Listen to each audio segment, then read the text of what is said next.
You've been lied to about control. They told you that if you just try harder, plan more, push through, life will finally go your way. That success, love, peace, all of it comes from forcing the pieces to fit. But if that were true, why are you still exhausted?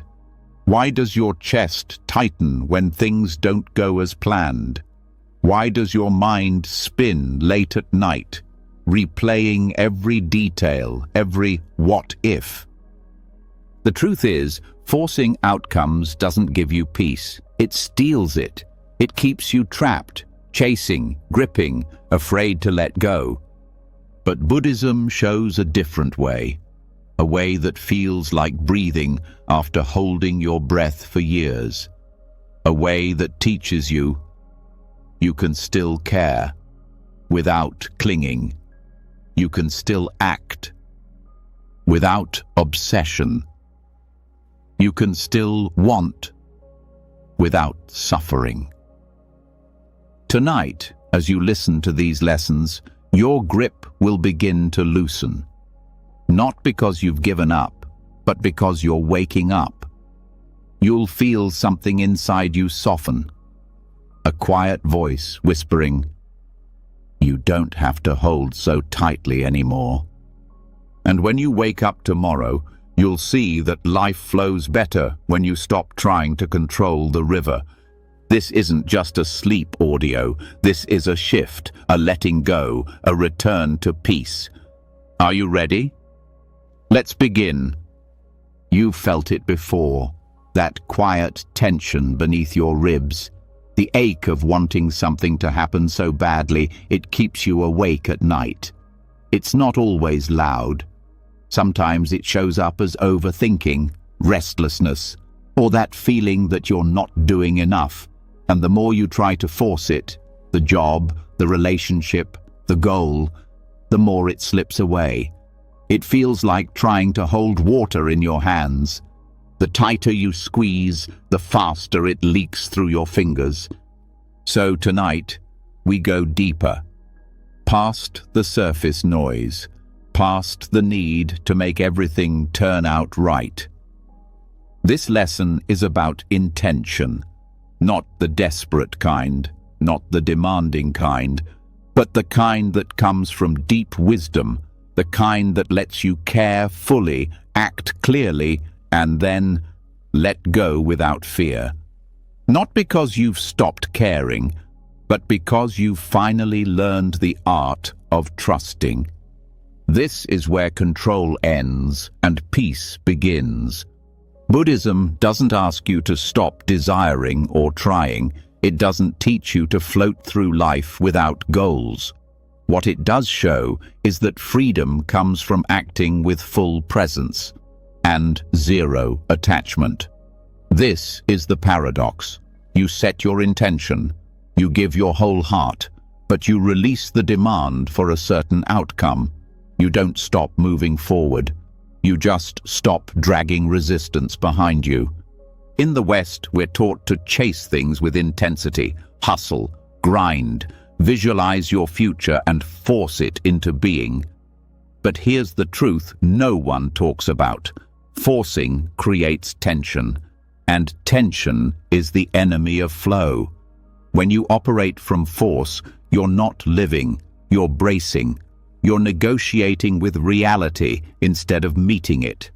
It's no wonder so many people reach their goals only to feel empty inside. Because the destination was never the problem. It was the weight they carried trying to get there. Holding intention in a Buddhist way is like standing in the middle of a river. You're grounded. You know the direction you want to face, but you allow the water to move around you. You don't fight it. You don't demand that it change. You adjust your stance and move with it. There's still effort. It's just no longer desperate. This begins with a deep shift in mindset, understanding the difference between attachment and intention. Attachment says, I need this to happen so I can be okay. Intention says, I move in this direction because it feels aligned, but I trust what comes. Attachment is conditional. It ties your peace to something outside you. Intention is rooted in clarity and inner alignment. It's already whole before anything happens. Many people confuse letting go with apathy. They think releasing control means giving up or not caring, but that's not the Buddhist way. True letting go is not turning your back on what matters. It's turning toward it with open hands. You still plant the seeds. You still show up every day with your heart in it. But you stop grasping, because you've seen what grasping does to your spirit. Grasping shrinks you. It pulls you out of the moment and into a place of fear.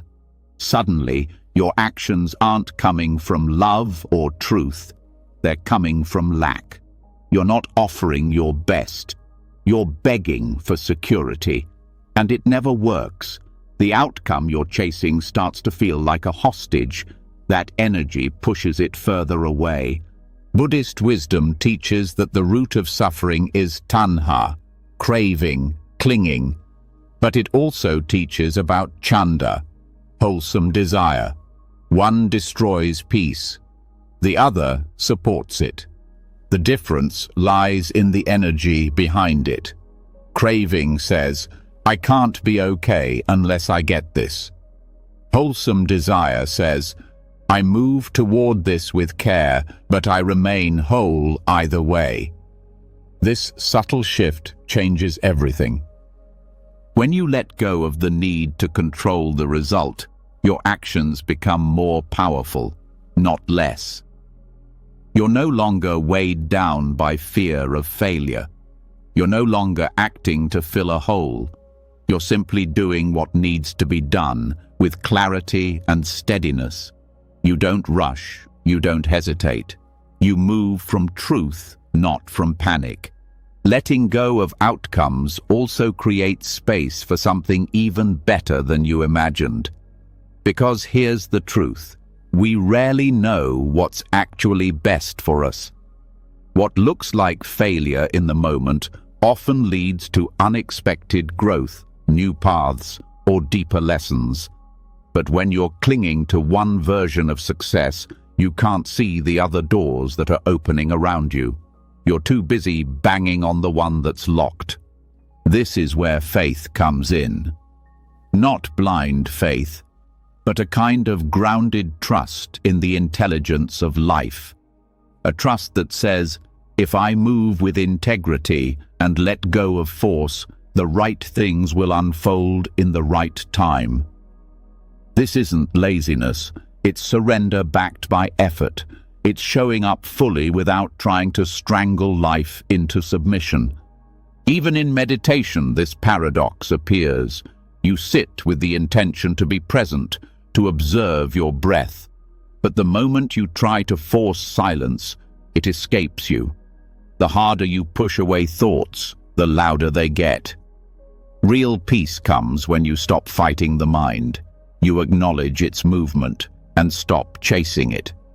This is a skill that applies to everything. Relationships, goals, healing. You set your direction, you bring your heart, and then you let go of needing it to turn out a certain way. Because you've learned the difference between love and attachment, between purpose and pressure. There's a story often shared in Buddhist circles, a monk holding a cup of tea. When asked if he's afraid it might fall, he says, "This cup is already broken, not because it's worthless, but because he understands impermanence." He drinks from it with full appreciation because he's accepted its eventual end. He holds it gently, not fearfully. This is how we hold our intentions. We move with purpose, we show up with love, but we hold everything lightly. We understand that nothing is promised, and that's what makes it precious. The tighter you cling, the more you suffer. The lighter your grip, the more fully you can live. When you stop forcing, your nervous system starts to relax. You sleep better, you breathe deeper, you stop rehearsing arguments in your head or scripting your future like a movie. You begin to trust your own ability to meet life as it comes, not as you demand it to be. And this trust is power. It's not loud or aggressive. It's the quiet strength of knowing who you are without needing everything to go your way. It's the kind of presence that turns goals into expressions of love, not desperation. And it's magnetic, because people can feel when you're not grasping. They feel the peace you carry. They feel your clarity. And ironically, the less you force, the more things begin to flow. Buddhism doesn't ask you to stop caring about your dreams. It teaches you to stop suffering for them. You stop believing that peace is waiting at the end of some perfect outcome. You realize it's here now, in the way you breathe, the way you walk, the way you meet this moment with presence. Everything you're looking for in the future already exists in how you show up now, not someday. Now. So tonight, as you lie in bed, let that truth wash over you. Feel the tension you've been carrying, the expectations, the timelines, the pressure, and then let it all fall away like dust from your skin. You've done enough for today. You've tried. You've shown up. Now let the universe carry the rest. No more gripping, no more waiting for things to be perfect before you feel peace. Let this be the night you stop forcing outcomes and start remembering your own power. Because the deepest strength is quiet. The real magic is already inside you. And peace begins the moment you stop fighting what already is. Let go now. Let the mind rest. Let life unfold. And just like that, the grip softens. You begin to feel what it's like to want something deeply without holding it by the throat. You move from the hunger to control into the space where intention breathes. But what now? If you're not clinging, not pushing, not forcing, then how do you live? How do you keep going without falling into passivity or drift? This is where non-striving begins. It's one of the most misunderstood teachings in Buddhism. People here don't strive and think it means doing nothing, floating through life, becoming disconnected or indifferent. But non-striving is not about quitting. It's not about letting life toss you around. It's about effort that flows, not effort that fights. It's about doing fully and still being at peace, whether or not it goes your way. There is a certain energy in striving, a sharp edge. You can feel it when it's there. That sense that if you stop for even a second, you'll lose everything. It keeps your body tense and your breath shallow. It says, more is better. Keep going. Don't rest. But non-striving brings a different kind of energy. It's steady, grounded, awake. It moves with care, not with panic. It listens. It responds. It's not trying to win. It's trying to be honest. To understand non-striving, you have to shift your relationship with effort itself. In striving, effort is tied to proving. It says, I must do this so I can finally feel worthy. In non-striving, effort is simply expression. It says, I do this because it feels right, and the act itself is the value. One leaves you drained, the other leaves you alive. Buddhism teaches that clinging is the source of suffering, but striving is often just another form of clinging, disguised as productivity, disguised as ambition. It's clinging dressed in the clothes of achievement, and while the world may applaud it, it keeps you stuck in a cycle of never enough. Non-striving doesn't mean you give up on your goals. It means you stop using them to beat yourself. You stop measuring your worth by how fast you get there. You stop chasing outcomes like they owe you something. You do the work because the work matters. You show up fully, but you let go of the pressure to be somewhere else. In meditation, this becomes crystal clear. You sit with the breath. The mind wanders. You bring it back. If you strive, if you try to force the mind into silence, it rebels. It tightens. But if you gently return to the breath with patience, without demand, something shifts. The mind starts to settle on its own. You're not pushing, you're allowing. This is non-striving in motion. The same applies to daily life. Whether you're writing, cooking, speaking, or solving a problem, non-striving asks you to bring your full attention without the weight of "this must succeed." That doesn't mean you don't care. It means you've separated care from control. You've stopped believing that only one result will make the effort worthwhile. In the Zen tradition, they speak of chopping wood and carrying water, not as chores, but as sacred acts. The doing is the practice. The point is not to finish. The point is to be there, to feel the rhythm of your movement, the breath in your lungs, the simplicity of the present moment. When you live this way, everything becomes meaningful, not because it leads somewhere, but because it is somewhere. Non-striving allows you to rest even while in motion. There's no tension behind it. You're not constantly leaning into the future. You're just fully in what's here. That presence creates ease, and that ease makes you more effective, not less. Because you're no longer driven by fear or scarcity. You're driven by alignment. This doesn't mean effort disappears. It means the nature of effort transforms. Instead of pushing from the outside in, you move from the inside out. You don't need to be motivated by pressure. You're moved by clarity. The action flows naturally because it's coming from the right place, not from trying to escape where you are. Striving often makes you blind to what's happening now. It traps you in the belief that better is always somewhere else, that the real moment, the real success, the real peace is just one step ahead.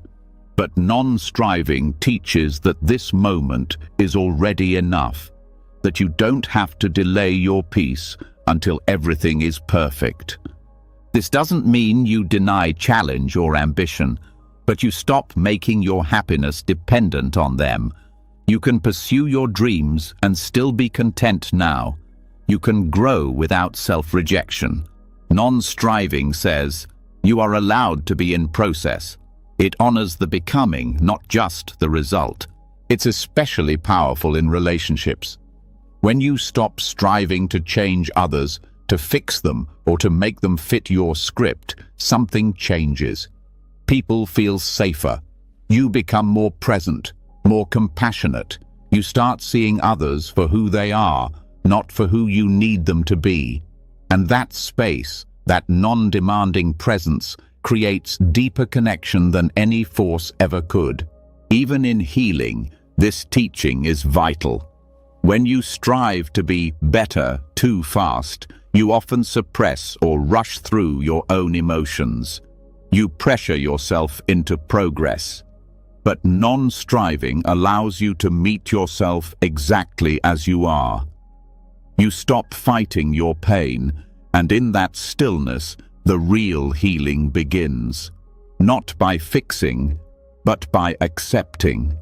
The wound stops being something wrong with you and starts being part of your human experience. This also applies to creativity. Striving clutters the mind. It chokes inspiration. You get caught in perfectionism, fear of failure, doubt. But when you stop pushing, ideas begin to flow again. You tap into something deeper, You create not for approval, but because it's part of your nature. Non-striving restores that quiet joy in making things just for the sake of it. In work, this can feel like a paradox. We're trained to equate success with relentless pressure. But the most impactful work often comes from non-striving, from people who are deeply present, not panicked, who act with calm commitment, not chaos, who do their best and then let it go. That energy creates better outcomes, not worse. This is also true in learning. When you strive too much to understand, the mind becomes tense. But when you relax and let the information come in naturally, it integrates. You don't have to force growth. You create the right conditions and it unfolds. Like a flower, it opens when it's ready, not when you yell at it. The deep wisdom of non-striving is that it teaches you how to be in harmony with reality, not in opposition to it. You stop being a soldier against life and become a participant in it. You begin to flow, not float. You're still rooted, still engaged, but your energy is no longer clenched. It's open. This changes how you respond to obstacles. In striving, setbacks feel like failure. In non-striving, they become part of the dance. You meet them without panic, without self-blame. You adjust, you listen, you respond with clarity, not because you're numb, but because you're no longer resisting what's real. There's a soft discipline in this, a kind of elegant strength. You stay consistent, not because you're grinding, but because you're connected to your purpose. You keep going, not out of fear, but out of care. You've stopped trying to bulldoze your way through life. You're learning to walk with it. Non-striving also deepens your spiritual practice. Prayer, meditation, reflection, they become quieter, deeper. You're not trying to achieve enlightenment like a prize. You're simply opening to what already is. The noise fades. You begin to notice things you never saw before. Small moments, gentle truths, the softness underneath everything. And perhaps the most beautiful part, non-striving brings rest. Real rest. The kind that isn't just physical, but mental and emotional. You stop carrying the weight of, I should be further along. You stop the inner war. You begin to trust the pace of your own unfolding. This trust becomes your anchor. It tells you, you are not late, you are not behind, you are here, and here is enough. So let the striving go, just for now. Let the pressure melt. Let the breath return to its natural rhythm. There is nowhere else to be. There is nothing to prove. What you do matters, but who you are right now matters even more. You don't need to push to be worthy. You don't need to exhaust yourself to be enough. You are allowed to move with ease, to act without panic, to care without clinging. Let effort become a joy again. Let doing be an offering, not a performance. Let this night be the moment you stop driving yourself to the edge and start coming home to peace within action. Here, in this stillness, the world keeps turning. The work gets done. The growth continues. And you get to breathe again. This is the wisdom of non-striving. Let it settle in your bones. Let it carry you into rest. Let the doing come from stillness, not struggle. You've done enough. Now rest. Let your heart stay open. Let your body soften. Let the silence hold you. Everything is already in motion. You don't need to push. You just need to be. So the breath softens. The tension releases. You no longer chase each task like it's your last chance to prove something. You've touched the space where doing flows without pushing, where effort no longer demands a prize. But there's still something subtle beneath the surface, something deeper that keeps showing up. It hides in goals, in plans, in the future you hold so tightly. It's the belief that things must stay exactly as they are, or turn out exactly as you wish. That's where the illusion begins. Even when we loosen our grip on outcomes and stop striving so forcefully, we're often still caught in the invisible web of permanence. The feeling that once something good is found, it should stay, that success must last, love must not change, identity must stay intact. This clinging to what seems solid becomes the root of quiet suffering. We act like life is fixed, but life is movement. Buddhism names this truth clearly, anicca, impermanence, not as an abstract concept, but as the very fabric of reality. Everything changes.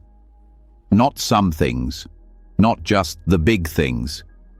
Everything. That includes your ideas, your relationships, your moods, your victories, your struggles, your roles, your goals. And yet, so often, we live as if permanence were real. We make plans with the assumption that they will unfold as expected. We set goals with the belief that reaching them will lock in happiness. We get attached to specific visions of the future, not because they are right, but because they feel safe, predictable. But that safety is fragile, because the world doesn't follow our script. It never has. The pain doesn't come from the changes, it comes from our refusal to accept that change is natural. When a relationship shifts, when a dream dissolves, when a role ends, the sorrow deepens when we treat that shift as a mistake instead of a movement. We believe something went wrong, when in fact it may be that everything is unfolding exactly as it must. Letting go of permanence doesn't mean giving up hope. It doesn't mean detaching from life or becoming cold. It means softening the belief that anything, including your goals, can stay frozen in time. It means learning to hold your visions like water in your hands, fully, gratefully, but without the illusion that you can stop the flow. This truth also touches how we define ourselves. You're not who you were 10 years ago. You're not even who you were last week. And you won't be who you are today, 5 years from now. Yet, we build identities like fortresses. I'm this kind of person. I want these things. I always do it this way. But identity, too, is part of the illusion. When it becomes rigid, it becomes a trap. Holding on to goals too tightly is often about protecting identity. We believe that reaching a certain milestone will confirm something about us, that we're good enough, successful enough, lovable. So we chase those goals like lifelines, but when goals are built on fear of what we'd be without them, they become prisons dressed as progress. Anicca invites you to move differently. To plan, yes. To dream, absolutely. But to remember that everything is subject to change. And that's not a flaw in the system. It is the system. It's what allows growth, adaptation, evolution. If nothing changed, healing would be impossible. Learning would be impossible. Joy itself would turn stale. Understanding impermanence also helps dissolve regret. Because if everything changes, then even the moments you label as mistakes were simply steps along a path that's still unfolding. They weren't final. They weren't fixed, and they never will be. This frees you to stop carrying the weight of trying to rewrite the past. It's already moving. You don't need to drag it with you. There is also relief in knowing that no moment, no emotion, no failure, no success will last forever. The pressure begins to lift. You don't have to panic when joy arises, trying to hold it tight. You don't have to crumble when sadness appears, fearing it will stay forever.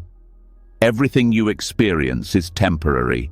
Joy flows in, pain flows out, and neither one defines who you are.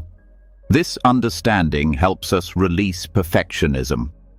Often we set goals with an unconscious hope. Once I get there, everything will stay perfect. But nothing stays. Even the best achievements shift and dissolve, so perfection is not only unreachable, it's unsustainable. Peace doesn't come from locking life in place, it comes from trusting its rhythm. Living with the awareness of anicca doesn't make you passive. In fact, it makes you more alive. Because you know things won't last, you start paying attention. You listen more deeply. You love more fully. You stop delaying your presence. You recognize that this moment is all that's real, and that makes it precious. It also changes how you handle disappointment. When goals don't go as planned, instead of spiraling into despair, you remember, this too is impermanent. The failure, the delay, the heartbreak, it's not the end. It's just a turning, a redirection, and with time, it too will pass. You learn to meet change not with resistance but with openness. You stop seeing life as a straight line. Instead, you start sensing its waves, its turning points, its unpredictable curves. You stop needing every chapter to look the way you pictured it. You start finding beauty in what you didn't expect. Because your peace no longer depends on getting what you planned. It rests in your ability to adapt with grace. This is what makes anicca such a powerful lens for goal setting. It invites you to stay flexible, to know what matters to you, but to release the story of how it must arrive. Maybe the goal changes shape. Maybe it evolves, maybe it disappears altogether and something better rises in its place. If you're clinging, you miss that.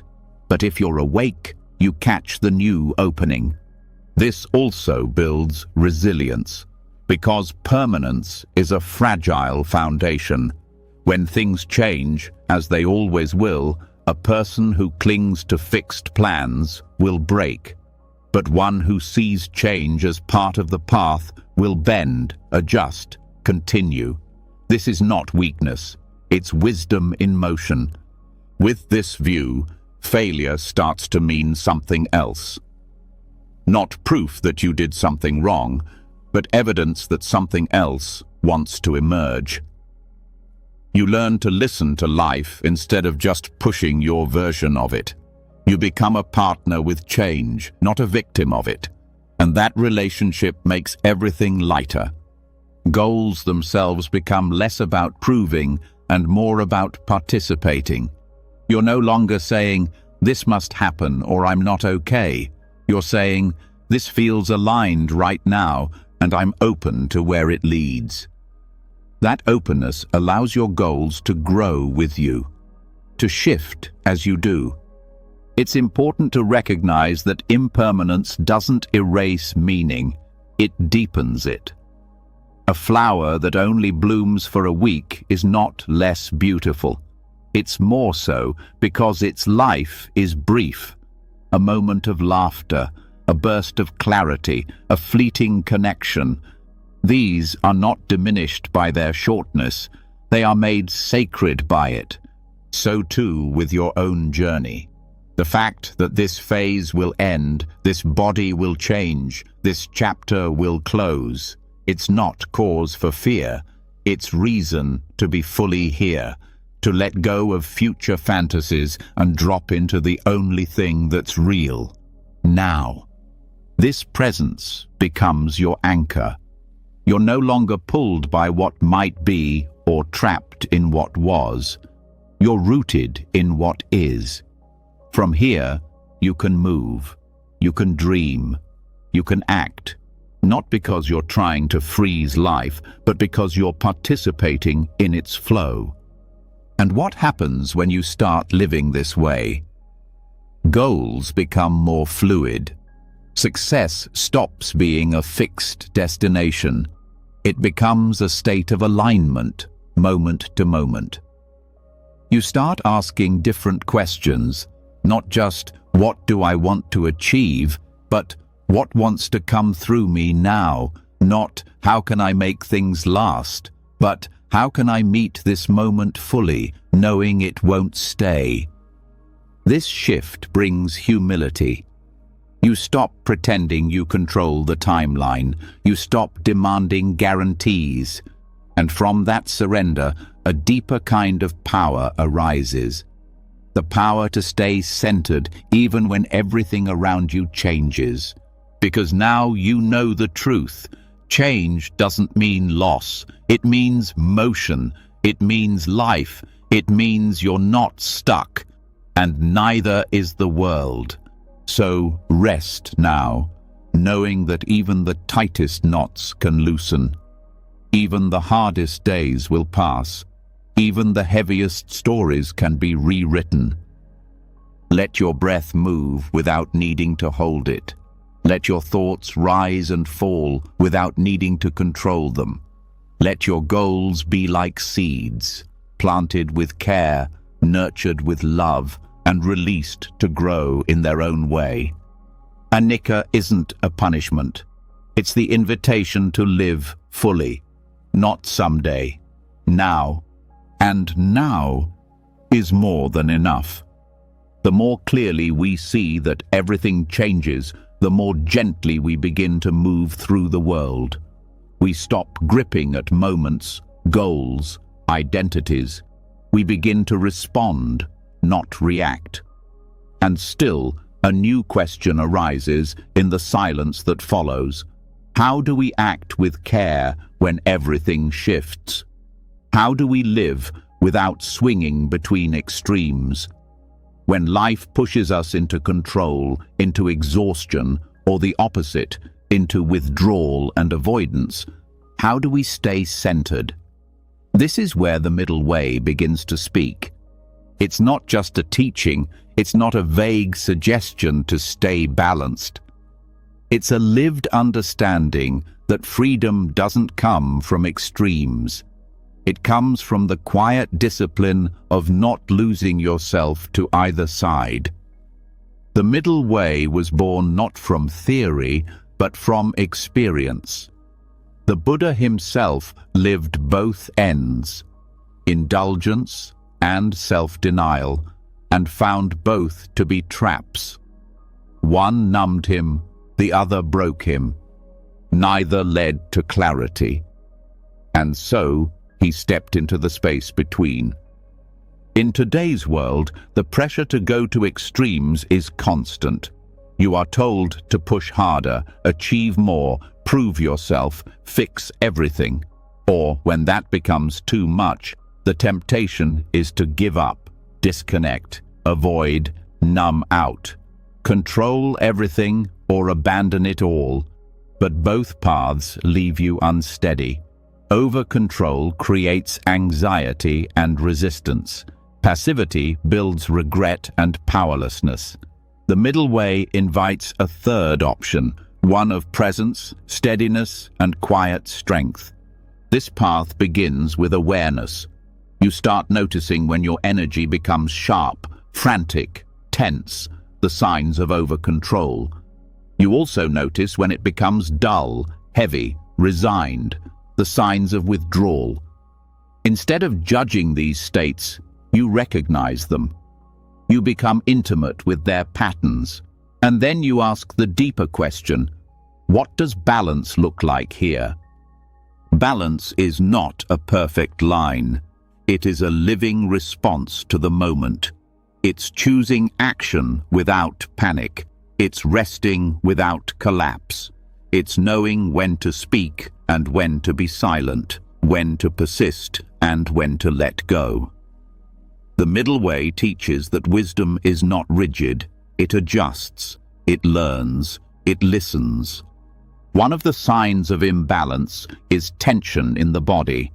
Over-control tightens your chest, narrows your breath, locks your shoulders. You try to hold the world up on your own, but life is not asking you to carry everything. It's asking you to meet it, not dominate it. The middle way invites softness where there is strain. You keep doing what matters, but without gripping it so hard. At the same time, passivity has its own signals. You feel numb, unmotivated, disconnected. The mind becomes foggy. You stop showing up for your life. You wait for change, but you don't participate in it. The middle way doesn't confuse surrender with inaction. It knows that letting go and giving up are not the same. One is rooted in trust, the other in fear. The practice is to stay present, even when things feel uncertain or slow. This teaching is especially powerful when applied to decision-making. Often we freeze, not because the choices are unclear, but because we're afraid of making the wrong move. The over-controlling mind demands certainty. The passive mind avoids commitment. The middle way says, act with care, but release the need to know everything. Take the next right step, and trust that clarity deepens through movement. It also touches how we relate to emotions. In over-control, we suppress or micromanage our feelings. We try to stay polished, in charge, unaffected. In passivity, we let our emotions flood us. We collapse under them, letting them define us. The middle way meets emotion with presence. It doesn't push it away or get swept up by it. It holds space for it, allows it, learns from it, and then continues forward. This balance extends to relationships. Trying to control others, their thoughts, reactions, behaviors, only breeds tension. But disappearing emotionally, withholding or avoiding connection doesn't create peace either. The middle way offers honesty without aggression, openness without exposure.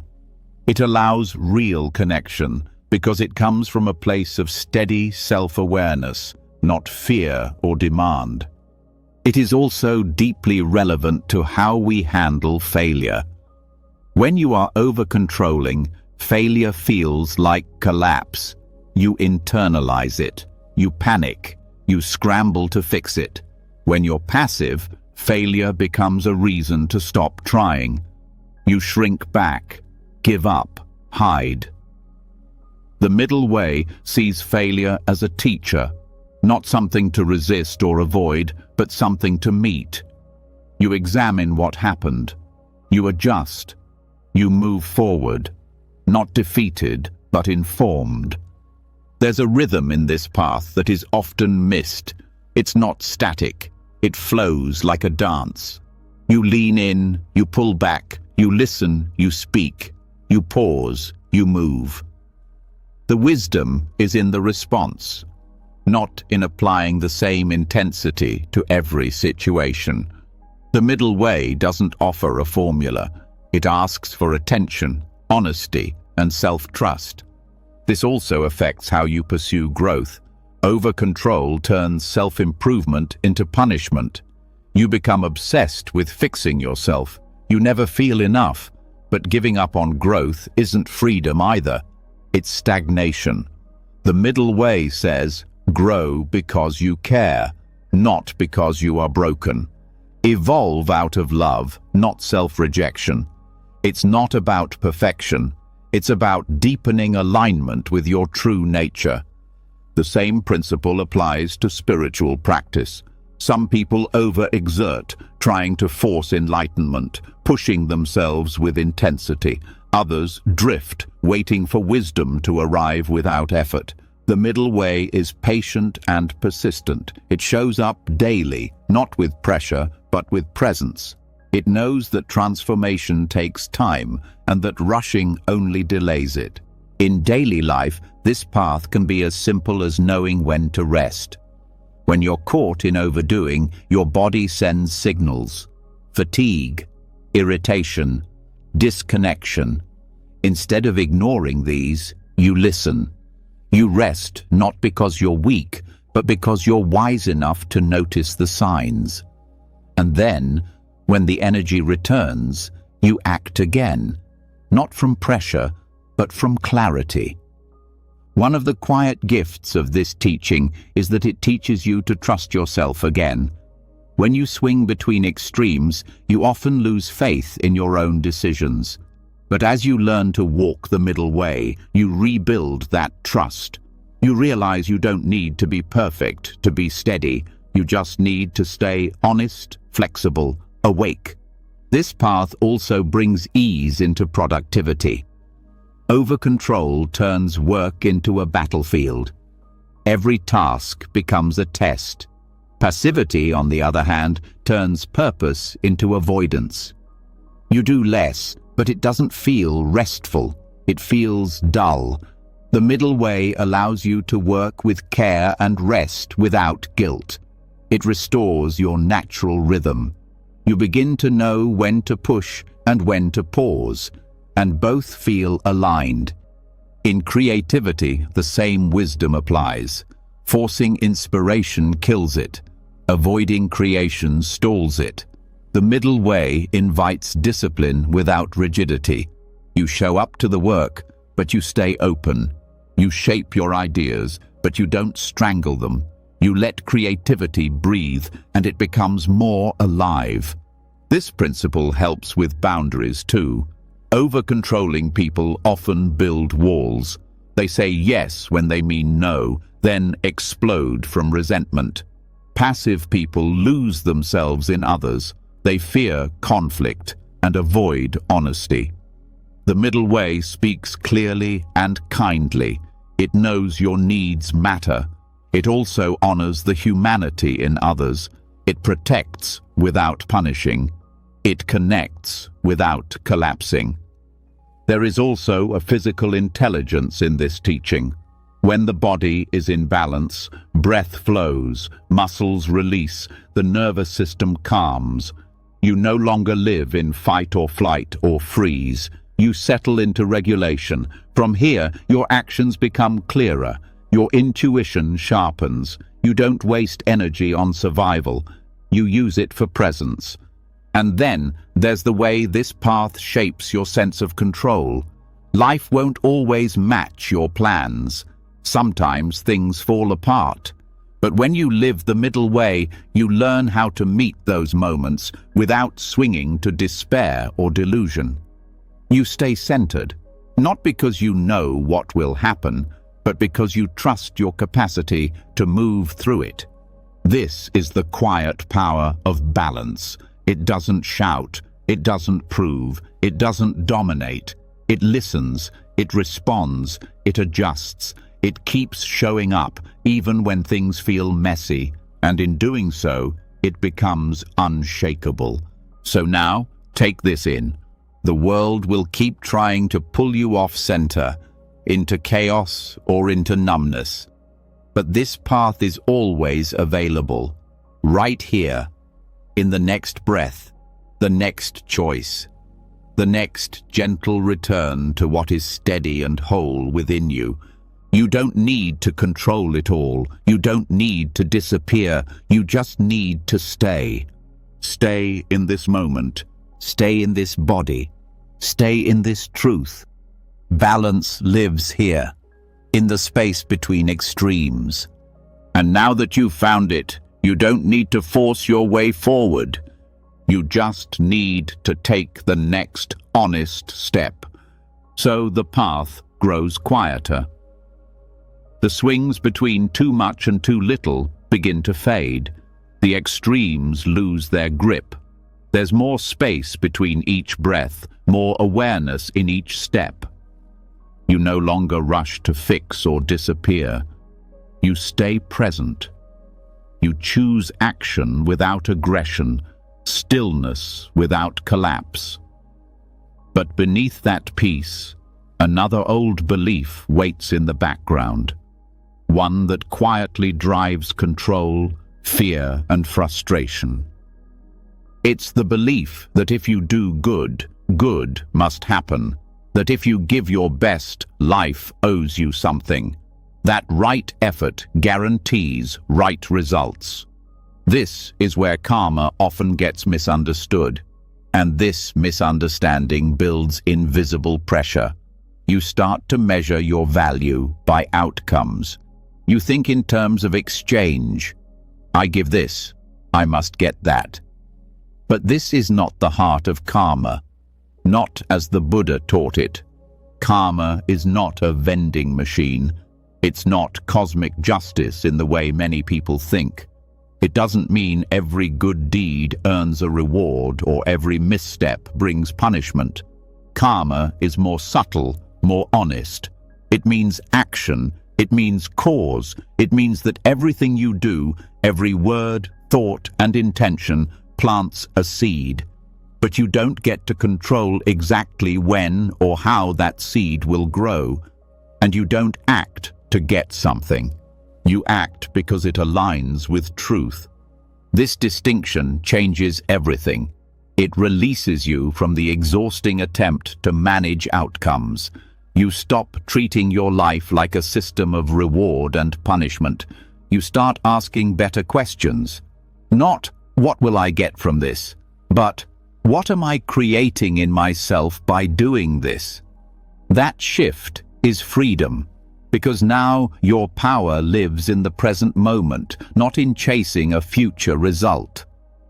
When karma is misunderstood, it becomes a source of shame and confusion. People blame themselves for every painful experience. They think, I must have done something wrong, I must have failed. But life is more complex than that. Not everything that happens to you is a direct result of your current actions. Karma is collective. It moves across time, space, systems, and patterns.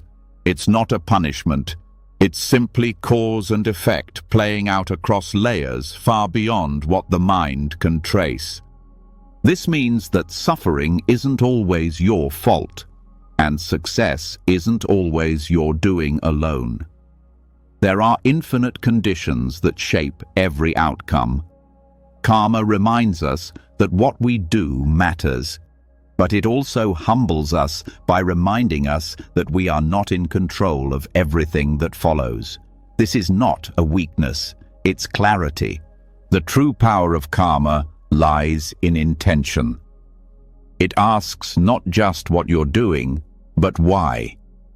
Are you acting from fear, pride, resentment, or from kindness, clarity, care? Two people can do the same thing with different intentions and create very different karmic patterns. It's not about performance, it's about alignment. You become what you practice, and the quality of your intention shapes the energy you carry forward. This awareness makes you more honest. When you understand that karma doesn't guarantee results, you stop manipulating your behavior to earn a reward. You become sincere. You act rightly because it feels true, not because you're keeping score. This gives your choices a deeper integrity. There's no performance, no transaction, just the quiet dignity of right action. This clarity also brings compassion. If someone is struggling, you stop thinking they deserve it. If someone succeeds, you stop assuming they earned it all alone. You see beyond the surface. You understand that every life is shaped by visible and invisible forces. This humbles judgment.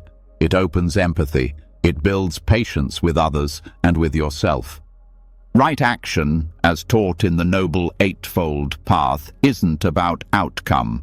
It's about living in harmony with the present moment, with others, with your own heart. It means speaking honestly, acting with care, respecting life, and being responsible for the ripple you create, even when no one is watching. even when results don't follow the way you hoped. You begin to live with more focus on process. You pay attention to how you do things, not just what they lead to. This builds consistency. It roots your life in values, not in mood swings or external results. You show up the same whether or not anyone claps, because your peace no longer depends on applause. Letting go of the need to control the fruit of your action also eases disappointment.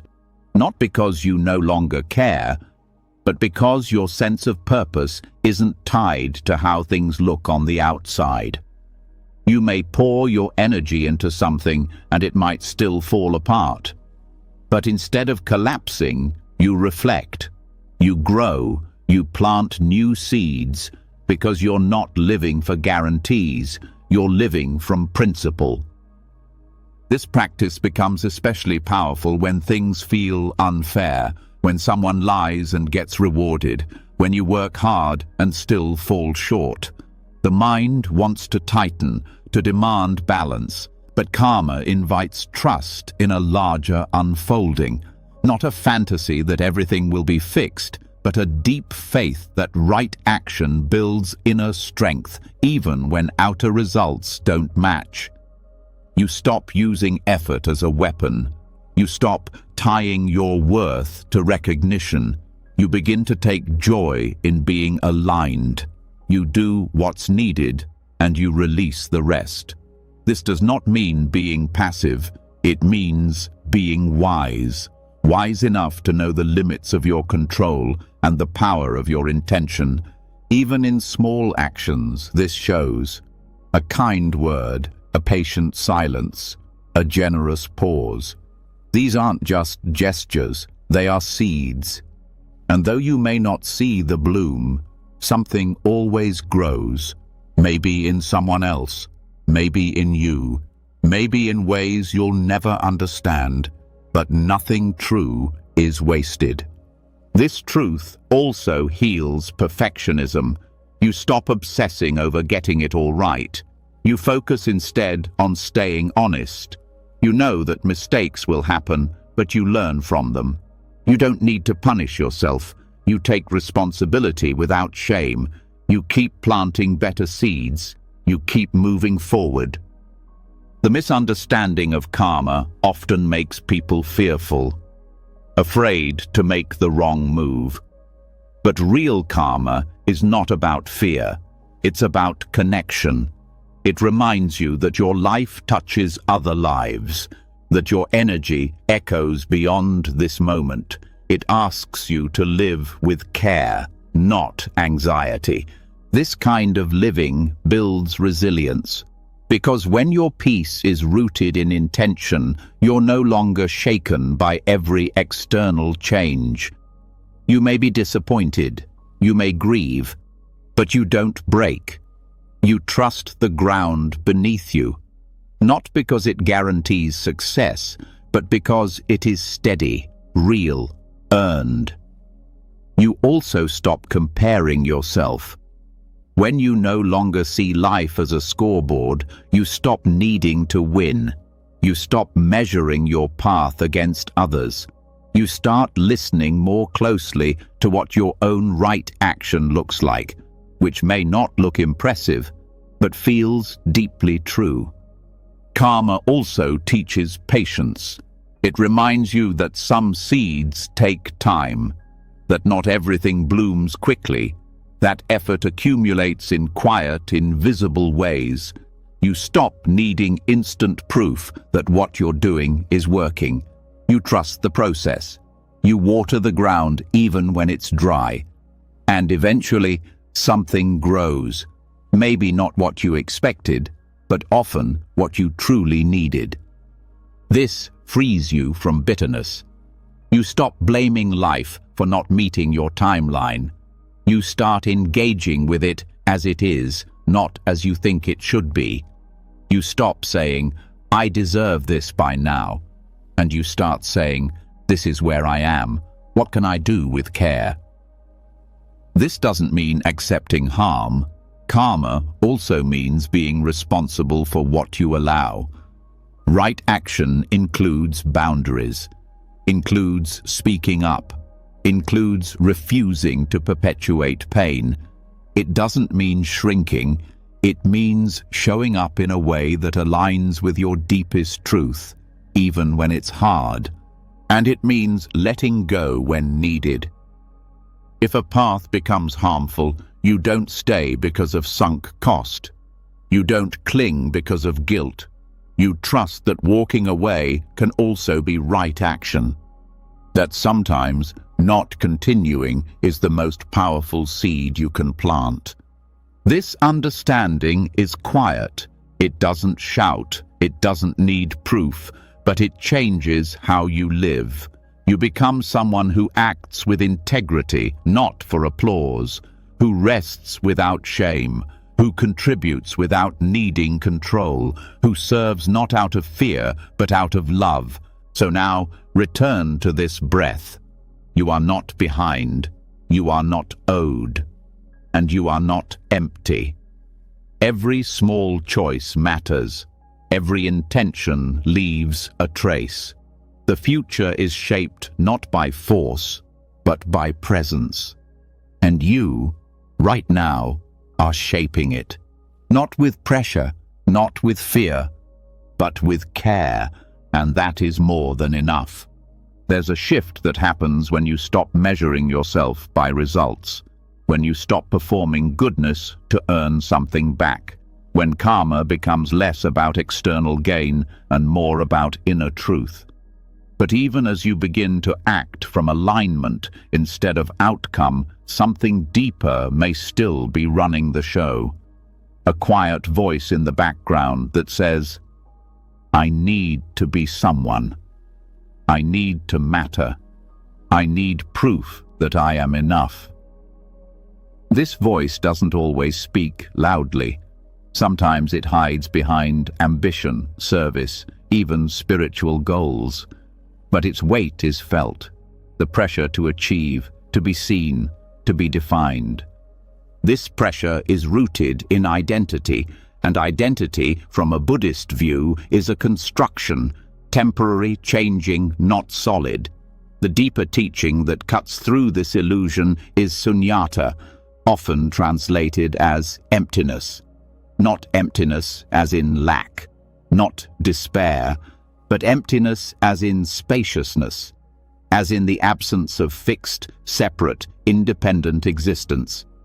And it is this understanding that begins to free us from ego-driven desires that quietly distort our lives. To see sunyata clearly is to realize that nothing exists in isolation. No thought, no object, no person stands alone.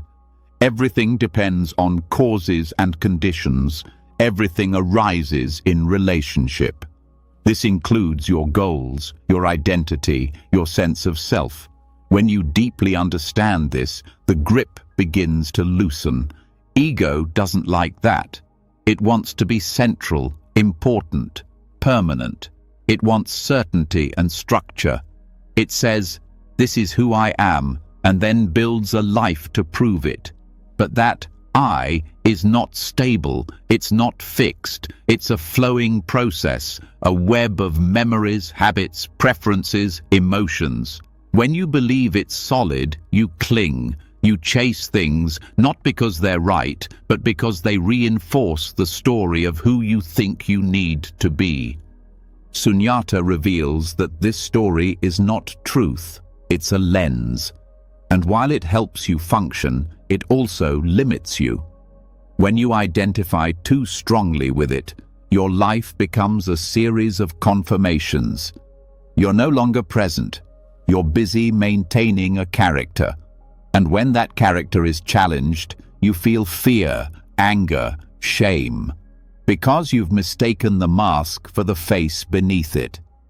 The idea of success is one of the most common ego projects.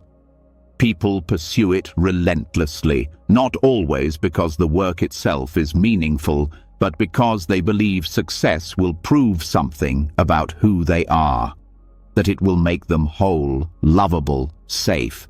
But from a sunyata perspective, success is empty, not worthless, but lacking fixed identity. It is what it is only in relationship to the mind that names it. You begin to see that success means different things depending on context, culture, conditioning. It is not a universal truth, it's a shifting symbol, and when you grasp this, your chase begins to slow. You stop running after meaning in external forms. You start looking into the space within, the place that doesn't need to be anyone to feel at peace. This doesn't mean you stop living. You still show up, still create, still connect. But your actions are no longer about self-definition. They're about participation, presence, expression. You stop using the world to reinforce a fragile self. You start dissolving that self into the experience itself. This dissolution is not destruction. It's liberation. You don't lose yourself. You stop pretending to be something separate from the whole. And with that, a new kind of energy is born. One that doesn't grasp, one that doesn't perform, one that simply moves where life asks it to. Sunyata also reshapes your relationship to desire. Desire is not inherently the problem, but when it's driven by ego, by the need to fix, complete, or elevate the self, it becomes endless, because the self it's trying to secure doesn't actually exist. So the chase continues. You get what you want and the satisfaction fades. The hunger returns, not because you're greedy, but because the object was never the answer. Understanding emptiness allows you to see that what you're often craving isn't the goal itself. It's the feeling you believe it will bring. Safety, worth, belonging. But those feelings don't live in external things. They arise from presence, from insight, from letting go. Sunyata doesn't tell you not to want.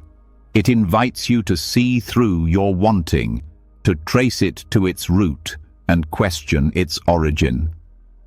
This clarity softens compulsions. You stop needing things to fill the silence.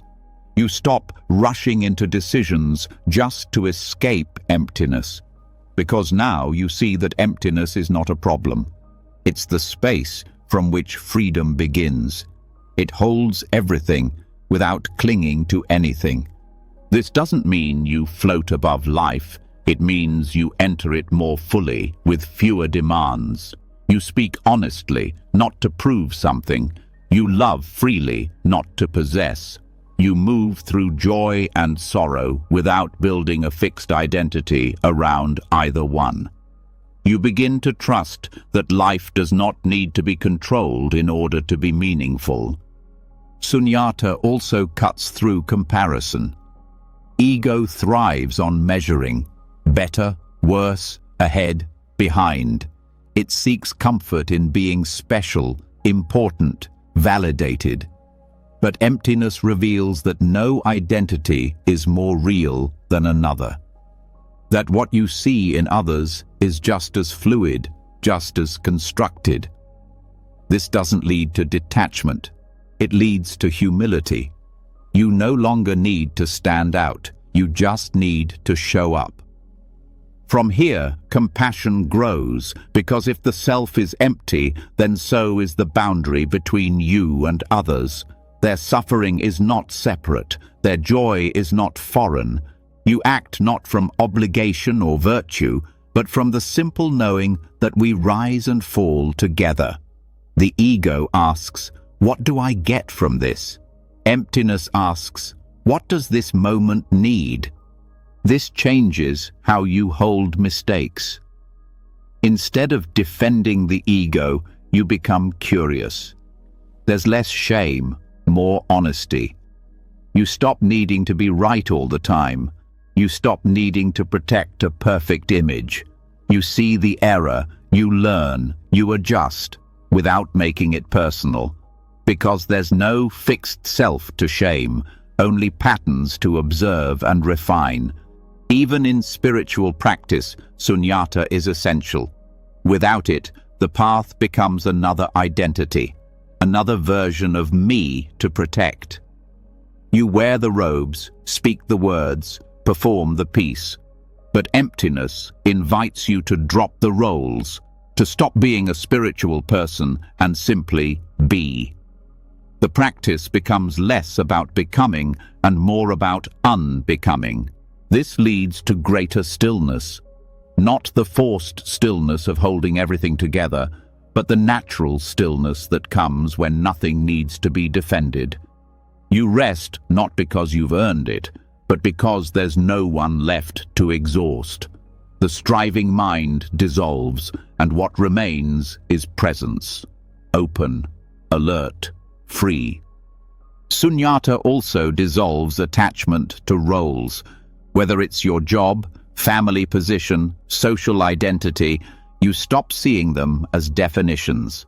They become functions, not prisons. You still play your part, but you don't confuse the part for the person. You can shift, change, evolve without fearing the loss of who you thought you were. And this makes you more adaptable. When things fall apart, you don't collapse. When plans change, you don't panic. You've stopped building your security on fixed forms. You trust the space itself. You've let go of needing to be solid, and in that softness, you've found real strength. Sunyata is not a rejection of the world. It's the doorway to entering it more fully, without the need to possess, to cling, to control. It reveals that everything you thought was fixed is actually moving. And that's not chaos. That's life unfolding. So now, pause. Notice the space around your thoughts, the space between your breaths, the silence beneath your stories. That space is not empty in a painful way. It's full of possibility. It's the freedom to stop performing and to start living without the weight of becoming. You don't have to be someone special to matter. You don't have to achieve more to be worthy. You don't have to chase peace through identity. Let the self dissolve. Let the need to be defined fall away. What's left is enough. What's left is real. When the structure of ego starts to fall away, when sunyata reveals that there's no fixed self to defend, a strange kind of peace begins to settle. There's less urgency, less pretending, more space to breathe. But even as emptiness softens the mind, one of the strongest threads still holds tight.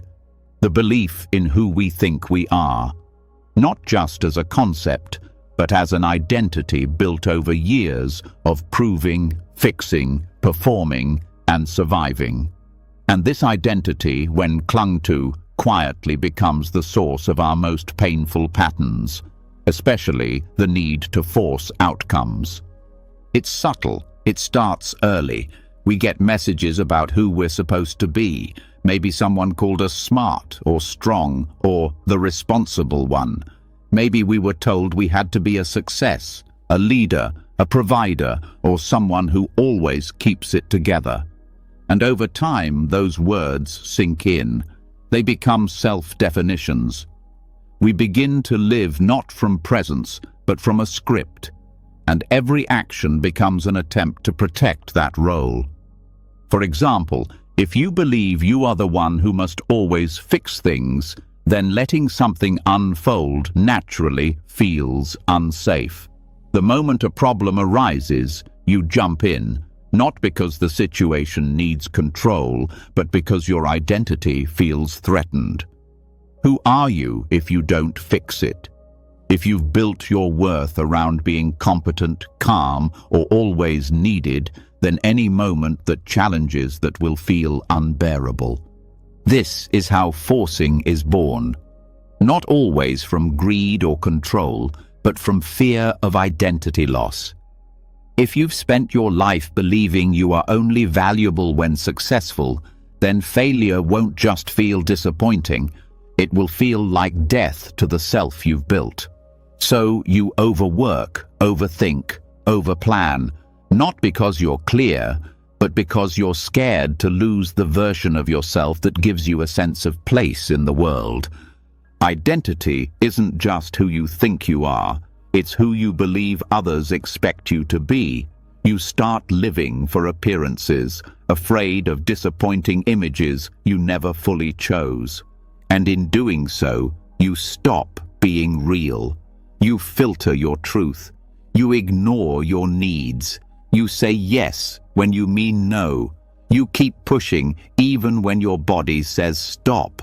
All because stopping feels like failure. Not of the task, but of the self. Letting go of identity is one of the most terrifying but liberating things a person can do. It means facing the reality that who you think you are is not solid. It means asking, what if I'm not the achiever? What if I'm not the helper? What if I don't have to be the strong one all the time? And that's hard, because identity brings a sense of safety. Even if it's exhausting, at least it feels familiar. But the truth is, holding on to it is what keeps you in a loop of tension and force. When you let identity soften, your actions begin to change. You stop needing to push so hard. You listen more.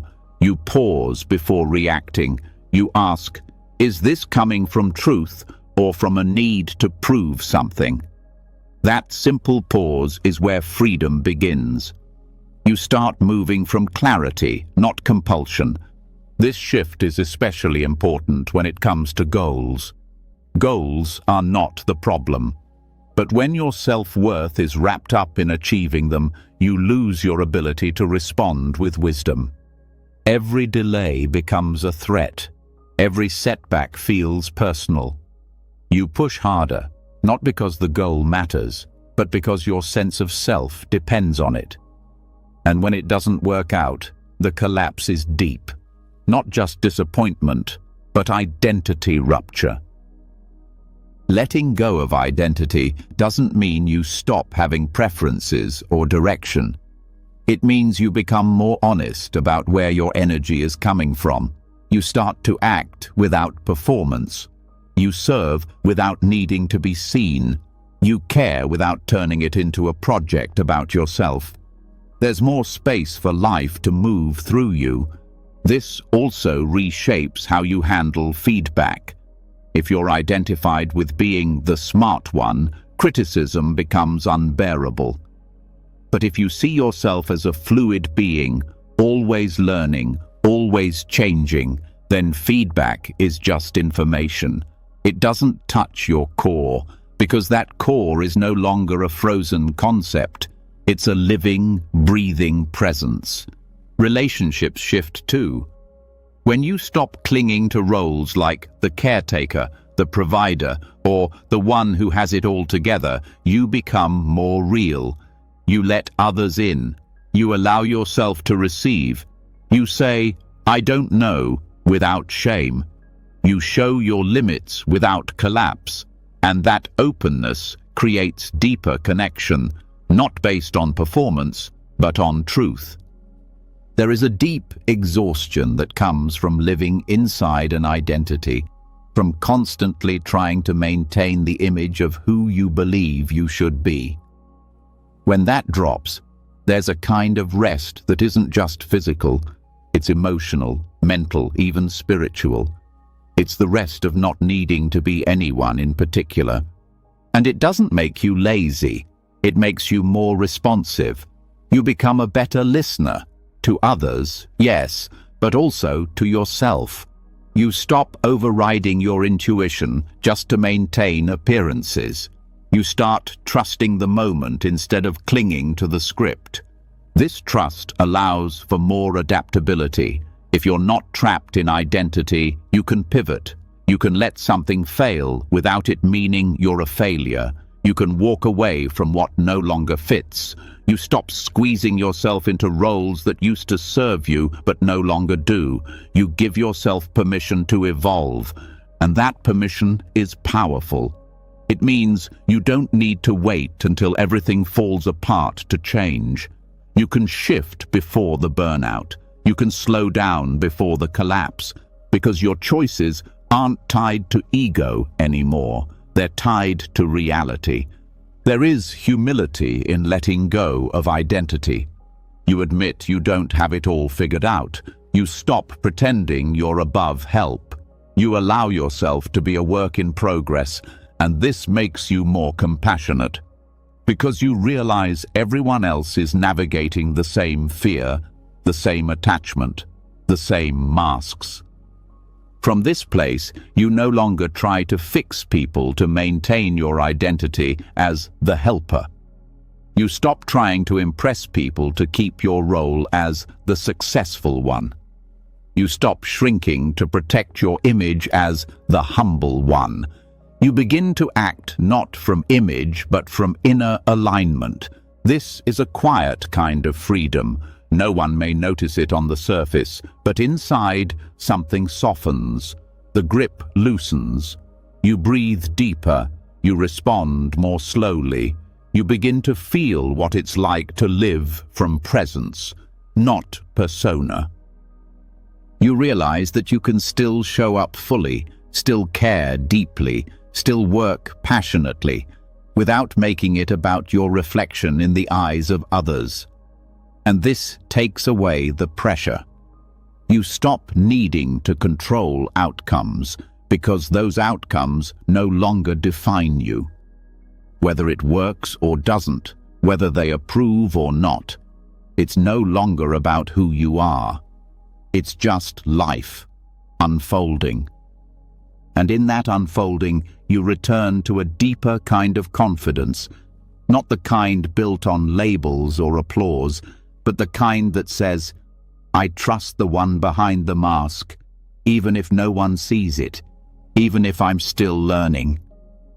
That trust is what allows you to move without forcing, to lead without domination, to love without control. Let go of the names you've been given. Let go of the roles you've been stuck in. Let go of the tight definitions that tell you who you must be. You are not just a success. You are not just a helper. You are not just the strong one. You are not your past. You are not your image. You are the one underneath all that, the one watching, the one breathing, the one that doesn't need to be anything in particular to be at peace. Return to that again and again, not to disappear, but to live with less effort, less tension, less fear. Because in that space, there's nothing left to force. There's just the next clear step and the freedom to take it. When the need to be someone begins to fade, when the grip around your identity starts to loosen, a rare kind of peace begins to emerge. You stop performing for validation. You stop chasing roles that no longer fit. You move from a deeper place, one that doesn't rely on proving your worth through action. But even in this inner freedom, the mind still wants to fill the space. It rushes to speak, to solve, to explain. It fills silence with noise, both outside and within. And so the next step becomes clear. Not more doing, not more striving, but something far more powerful: stillness. Noble silence is not just the absence of talking. It is the conscious choice to stop interfering, to stop reacting to every thought, every impulse, every uncomfortable moment. It is the space where ego softens even further, not through effort, but through restraint. It doesn't mean withdrawal. It doesn't mean disengagement. It means listening more deeply. It means creating room for life to unfold on its own terms, without your constant shaping of it.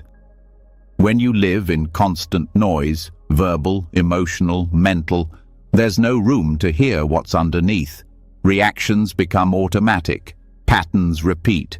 Conversations go in circles. But noble silence interrupts this cycle. It's not silence for the sake of quiet. It's silence that holds presence. Silence that says, I don't need to fix this right now.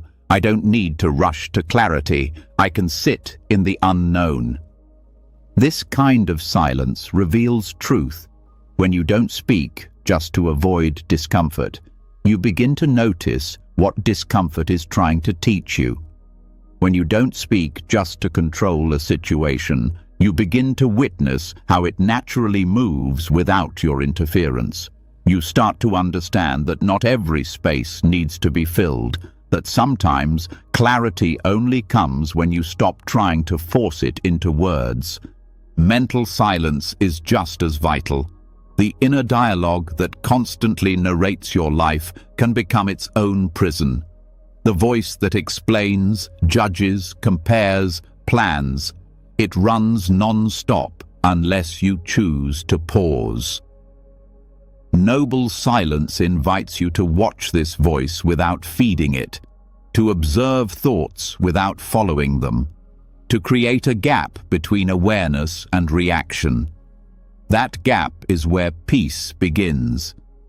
This practice becomes especially important in conflict. The urge to speak, defend, correct, or win is strong, but often words made in reaction only create more distance. Noble silence doesn't mean shutting down. It means waiting for the right moment. It means holding space until your response comes from wisdom, not reactivity. It means allowing the other person's words to land before forming your own. In relationships, this silence is transformative. When you stop interrupting, fixing, or filling the space, you begin to hear people differently. You listen without planning your reply. You notice what's underneath their words, and this kind of listening creates safety. It tells the other person, you are allowed to be heard without pressure. It builds trust not through answers, but through presence. Noble silence is also a practice of humility. It teaches you that your words are not always needed, that your opinion doesn't always have to be shared, that your insights can wait. This isn't about self-erasure, it's about discernment, knowing when speaking serves the moment and when silence says more. Even in solitude, noble silence has power. It becomes a mirror. Without distraction, you face your thoughts. You notice the patterns. You see the emotions you usually outrun. And in that seeing, something shifts. You realize that presence doesn't need noise, that being alive doesn't require constant activity, that stillness is not the absence of life, it is the heart of it. This kind of silence is not passive, it's deeply engaged. It requires discipline. The discipline to wait, to watch, to withhold impulsive reactions. The discipline to choose not to interrupt your own unfolding. It's not always comfortable. In fact, it can be confronting, but it creates space where real transformation can happen. You begin to see how often your words are used to protect the ego, to gain control, to avoid vulnerability. You start to notice the difference between speech that brings clarity and speech that just fills air. And slowly, you begin to speak less, but with more care. Your words become precise, thoughtful, grounded. They carry weight because they are not driven by fear. Noble silence also helps you face uncertainty. When the mind is quiet, you're not rushing to conclusions. You're not constructing stories to avoid the unknown. You're letting things emerge in their own time, and this builds trust. Not in your ability to figure everything out, but in your ability to remain still until the next step reveals itself. In this way, silence becomes a form of surrender, not the surrender of giving up, but the surrender of not needing to control every outcome. You still act, you still respond, but not from panic, not from ego, from presence, from awareness, from the calm center that sees clearly and moves wisely. In creative work, noble silence makes room for inspiration. When the noise quiets, insight rises. Ideas come not from force, but from spaciousness. You stop chasing solutions. You start receiving them. This doesn't mean doing nothing. It means creating space for the right thing to come forward, rather than trying to squeeze it into shape. Noble silence also strengthens intuition. The more you quiet the mind, the more you hear the subtle signals, the feeling in your body, the quiet sense of yes or no.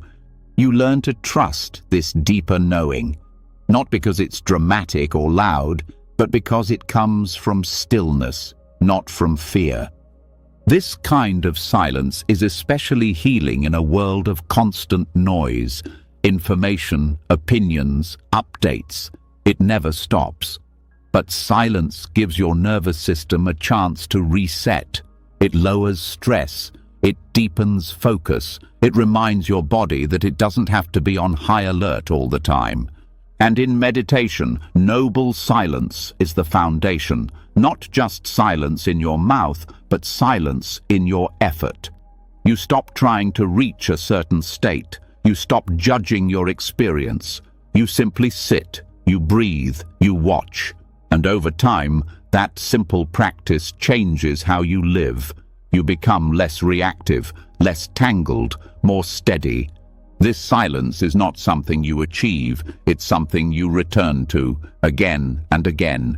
In the car, in a pause before a response, in a walk without headphones, in a moment of feeling and not naming. It's always available, but you must choose it. Choosing silence doesn't mean disappearing. It means becoming more present, more honest, more receptive. You don't need to narrate every moment. You don't need to fill every gap. You don't need to explain your worth. You are allowed to rest in quiet. You are allowed to wait and watch. And sometimes, silence is the most powerful answer. Not because it avoids truth, but because it respects it. Some truths can't be spoken. Some healing happens in the space between words. Some peace arrives only when the noise stops. Let that peace come. Let the silence hold you. Let it speak for you when words would only add confusion. Noble silence is not emptiness. It's presence without interference. And it is from this space that life begins to unfold, not as you plan, but as it must. And that unfolding, without force, is more than enough. When silence settles, a different kind of clarity begins to grow. No longer drowned out by mental noise or pressured speech, you begin to see your inner life with sharper detail. Not just thoughts and emotions, but the movements beneath them. The motivations, the pulls, the urges that guide your choices without always being seen. One of the strongest forces among them is desire. It shows up in almost everything you do. But not all desire is equal. Some kinds bring peace, others tighten the mind, some lead to growth, others to suffering. To walk this path with honesty, you must learn to tell the difference. In Buddhist teaching, this difference is described through two words, chanda and tanha. Both are forms of wanting. Both involve energy, direction, intention. But their roots and their results are completely different. Chanda is wise desire. It is the motivation to move towards something wholesome, beneficial, aligned with truth. It's the inner pull that says, this matters, this supports life, this feels right. It's not born from fear or lack. It doesn't demand certainty. It carries clarity and lightness. You feel more present when you follow it, not more anxious. Tanha is craving. It's the restless hunger to get something that you believe will finally make you complete. It's not about the object. It's about escaping the discomfort you feel right now. It's driven by grasping, pressure, and dissatisfaction. Even when it gets what it wants, it doesn't rest. It moves to the next object, and then the next, and it always whispers the same lie. Once you have this, you'll be okay. Learning to recognize the difference between these two is not just helpful, it's essential. Because craving often disguises itself as purpose. It can wear the mask of ambition, romance, self-improvement, even spirituality. But beneath the surface, it's still fueled by lack. You chase not because you are clear, but because you are afraid to stop. Wise desire does not carry that urgency. It doesn't grab, it guides. It arises from a place that feels already whole, already steady. It doesn't promise that life will be perfect if you get what you want. It simply invites you to participate in something meaningful. There's room to breathe inside Chanda. There's space to adjust. You don't cling to results. You care, but you don't collapse if things don't go as planned. Craving, on the other hand, tightens your body. It narrows your vision. It creates tunnel thinking, this or nothing. It pulls you out of the present and into imaginary futures where everything finally feels right. But the more you chase it, the further away peace seems to be. You begin to live for the future while missing what's right in front of you. This distinction becomes especially important in decision-making. When you're choosing your next step, ask not just what you want, but why you want it.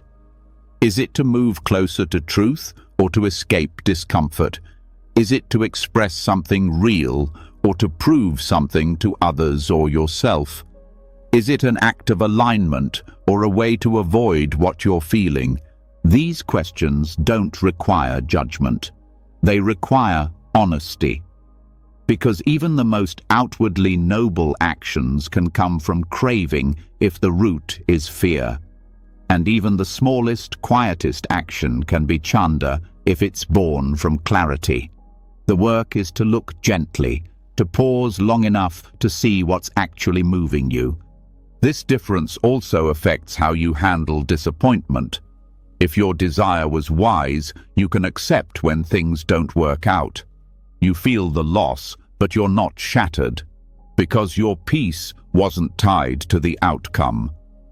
But if the desire was craving, any disruption feels like a threat to your identity, your worth, your safety. You react with blame, shame, or panic, and the cycle repeats. Craving is built on the belief that this moment is not enough, that something out there will finally fix the emptiness inside. But emptiness cannot be filled with more reaching. It dissolves through presence, through letting go, through understanding that the very thing you're chasing is often already here, just blocked by the noise of wanting. Wise desire does not ignore ambition. It includes the wish to grow, to help, to learn, to heal. But it does so without obsession. It allows for failure. It allows for change. It walks the path without crushing you under pressure. It's gentle and steady. It builds patience instead of anxiety. This shows up in relationships too. Craving makes you attach quickly, idealize wildly, fear loss constantly. You try to hold people in place, needing them to complete your story. But wise desire allows connection to breathe. It loves fully without trying to possess. It knows that another person cannot complete you, only meet you. In work and creativity, the same difference applies. Craving needs recognition.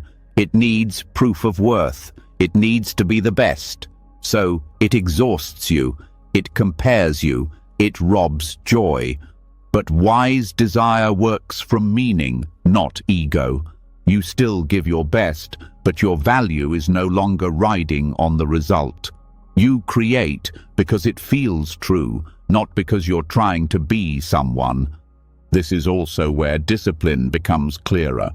Craving can look like effort, but it's frantic. It pushes from fear. It can't rest. But wise desire brings consistent effort without aggression. You keep going not because you're scared to stop, but because it feels good to stay in motion. Your discipline becomes a form of care, not control. Understanding this difference helps with letting go. Craving holds on too tightly. It won't release what's no longer working because it needs that thing to keep its story alive. But wise desire knows when to release. It can end something without collapse. It sees that timing matters, and forcing something past its natural end only creates suffering. You also begin to understand your past differently. Many choices that once looked like mistakes were simply moments when craving led the way.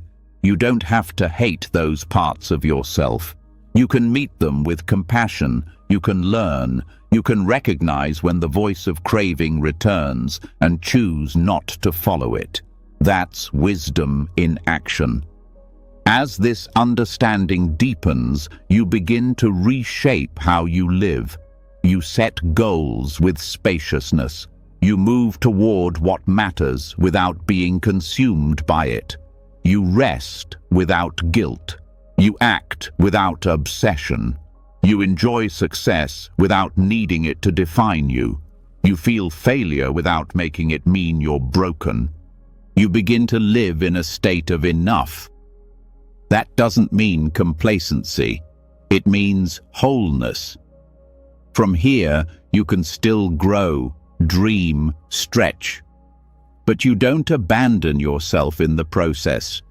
You don't chase peace. You carry it with you. This way of living doesn't mean every moment is easy. There will still be challenges, still be longings, still be moments of tension. But now you know how to see them clearly. You know how to ask, is this chanda or tanha? And that question brings you back to center. You start to make peace with desire itself. You stop treating it as the enemy. You stop swinging between suppression and indulgence. You learn to walk with it wisely, to feel its energy and know when it is pointing toward truth and when it is pulling you away.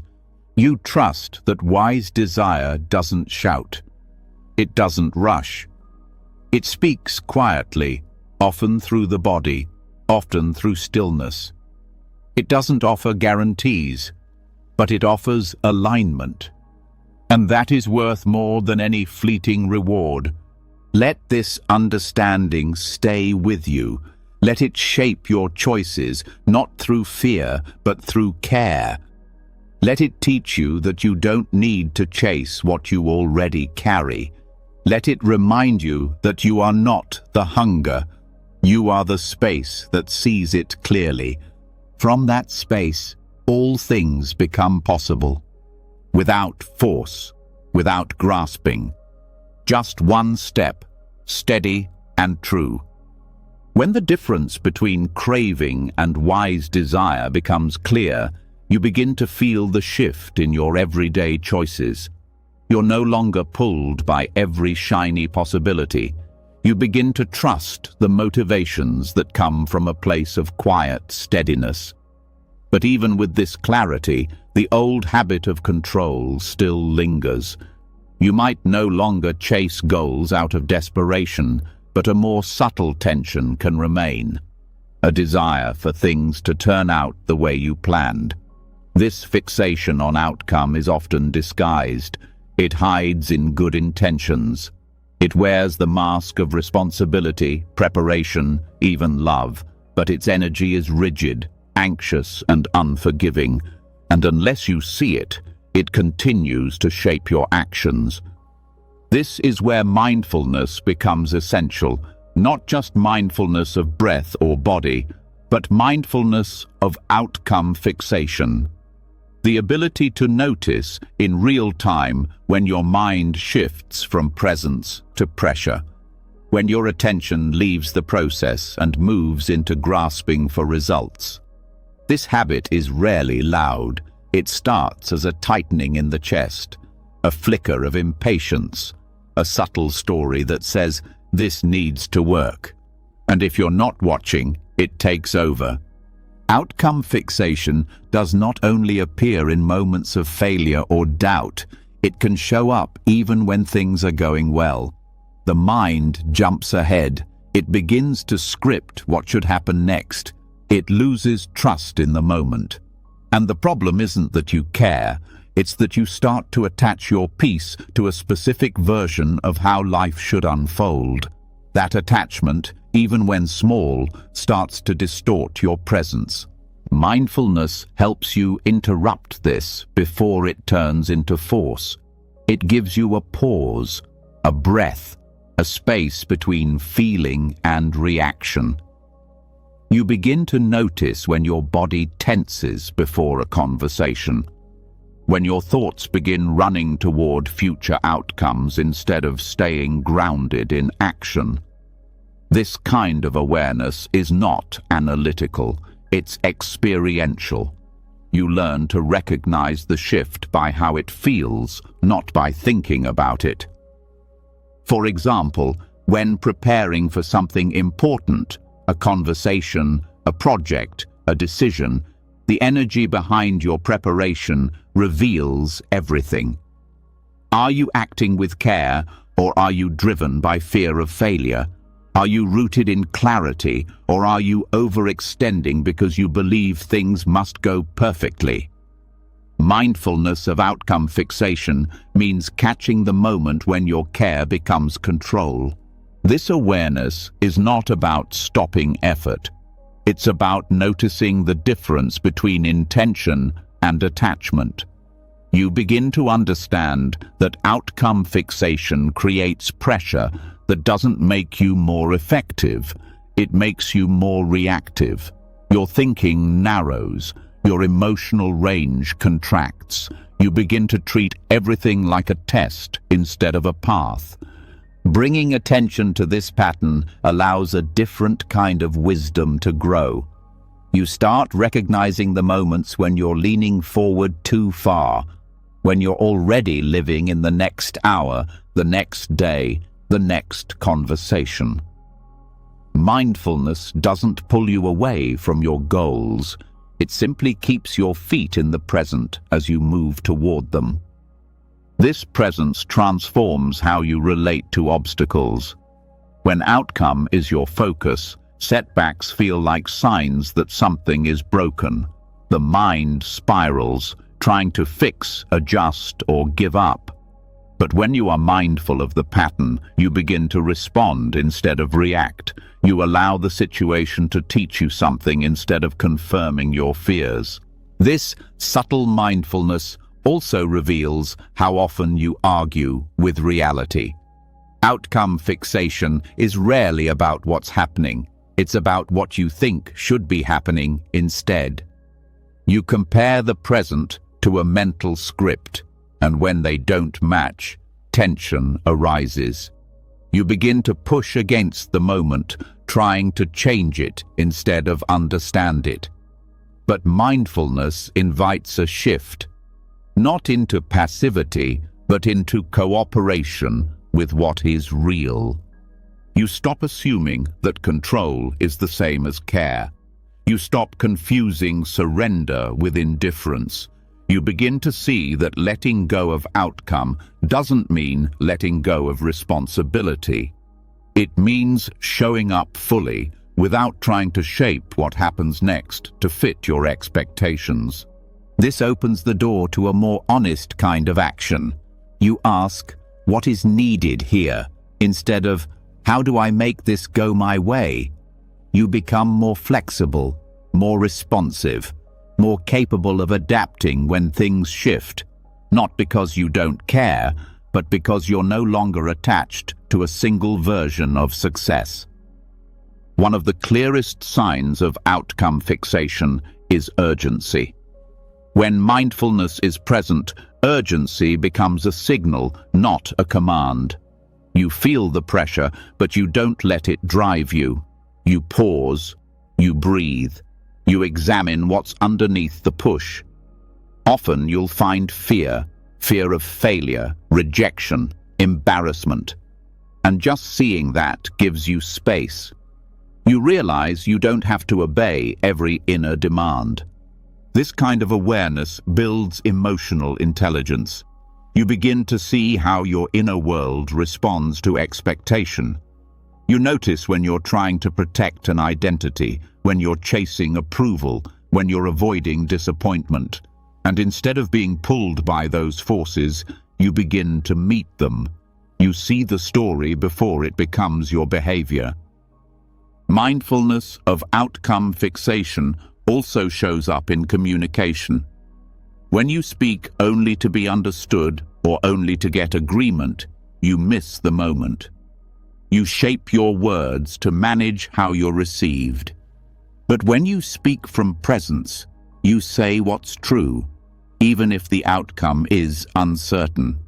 This doesn't mean being careless, it means being real.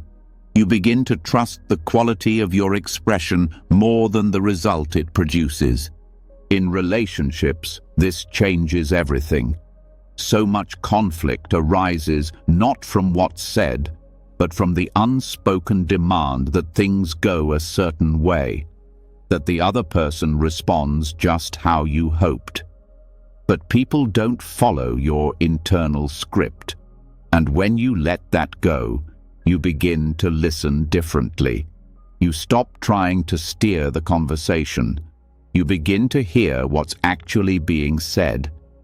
This doesn't mean you abandon your needs. It means you express them without manipulating. You stop speaking in ways that are designed to avoid discomfort.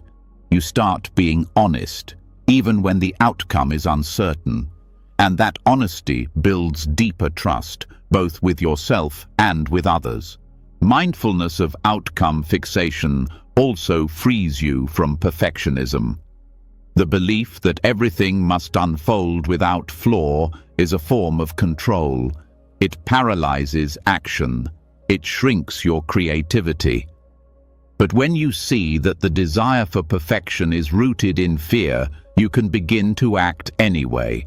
You let your work be good enough. You let your growth be messy. You give yourself room to learn. This kind of space allows you to take risks. You begin to move not because success is guaranteed, but because the action feels true. You detach from the fantasy that every step must be justified by a specific result. You begin to understand that some actions are right even if they don't lead where you thought they would. Over time, this becomes a habit, a new pattern. You move with intention, but without clutching. You care deeply, but you don't collapse when life unfolds differently. You hold your goals lightly. You trust your effort without demanding certainty. This trust grows with practice. It's built by returning to the present again and again, noticing when your mind rushes into the future, gently pulling it back, noticing the urge to control, choosing presence instead. This is not something you perfect, it's something you live moment by moment. You begin to feel the difference in your body. The tension of forcing softens, the tightness around your expectations releases, your breath deepens. You're no longer bracing for impact. You're available to life, not just the life you wanted, but the life that's actually happening. Let this awareness continue. Let it grow into your smallest decisions and your biggest questions. Let it shape your way of listening, of speaking, of planning. Let it guide you not into passivity, but into a deeper kind of clarity, one that does not depend on control to feel safe. Because true freedom isn't found in things turning out the way you want. It's found in knowing that you can meet life fully, even when they don't. And that begins with the simple, powerful act of noticing, before the next step is taken. Even as mindfulness sharpens your awareness of control and the fixation on outcomes loosens its grip, something deeper remains underneath.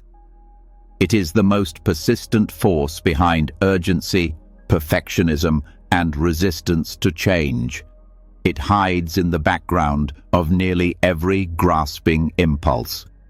At the heart of control lies fear, not only of failure or disappointment or judgment, but of something final.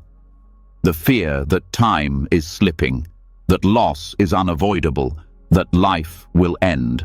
And this truth, often avoided or softened by distraction, is precisely what needs to be faced.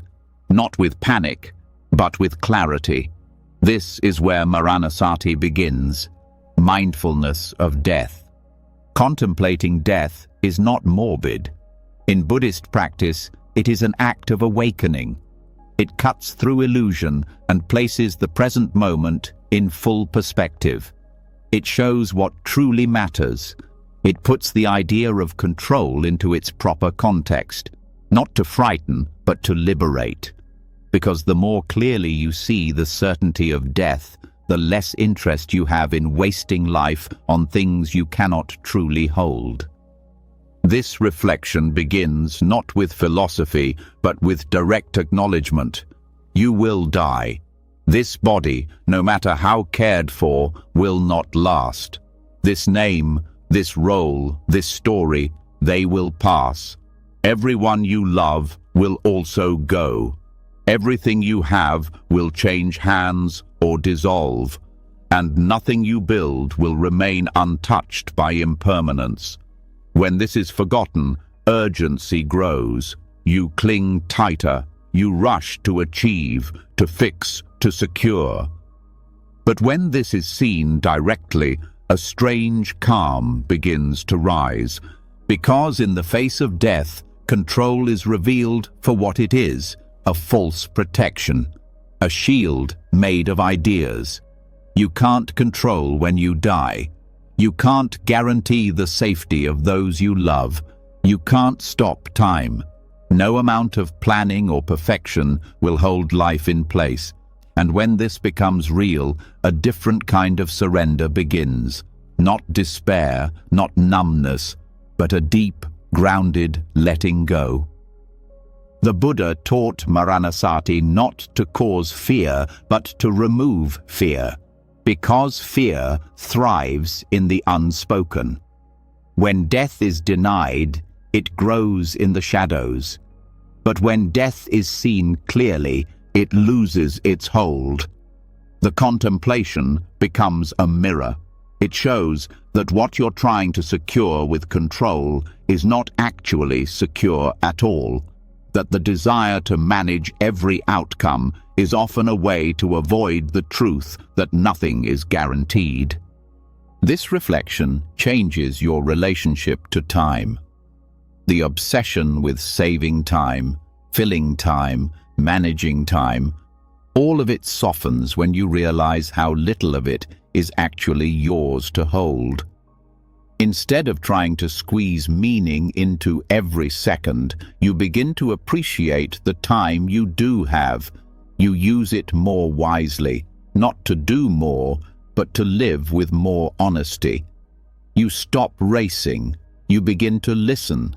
You prioritize depth over speed.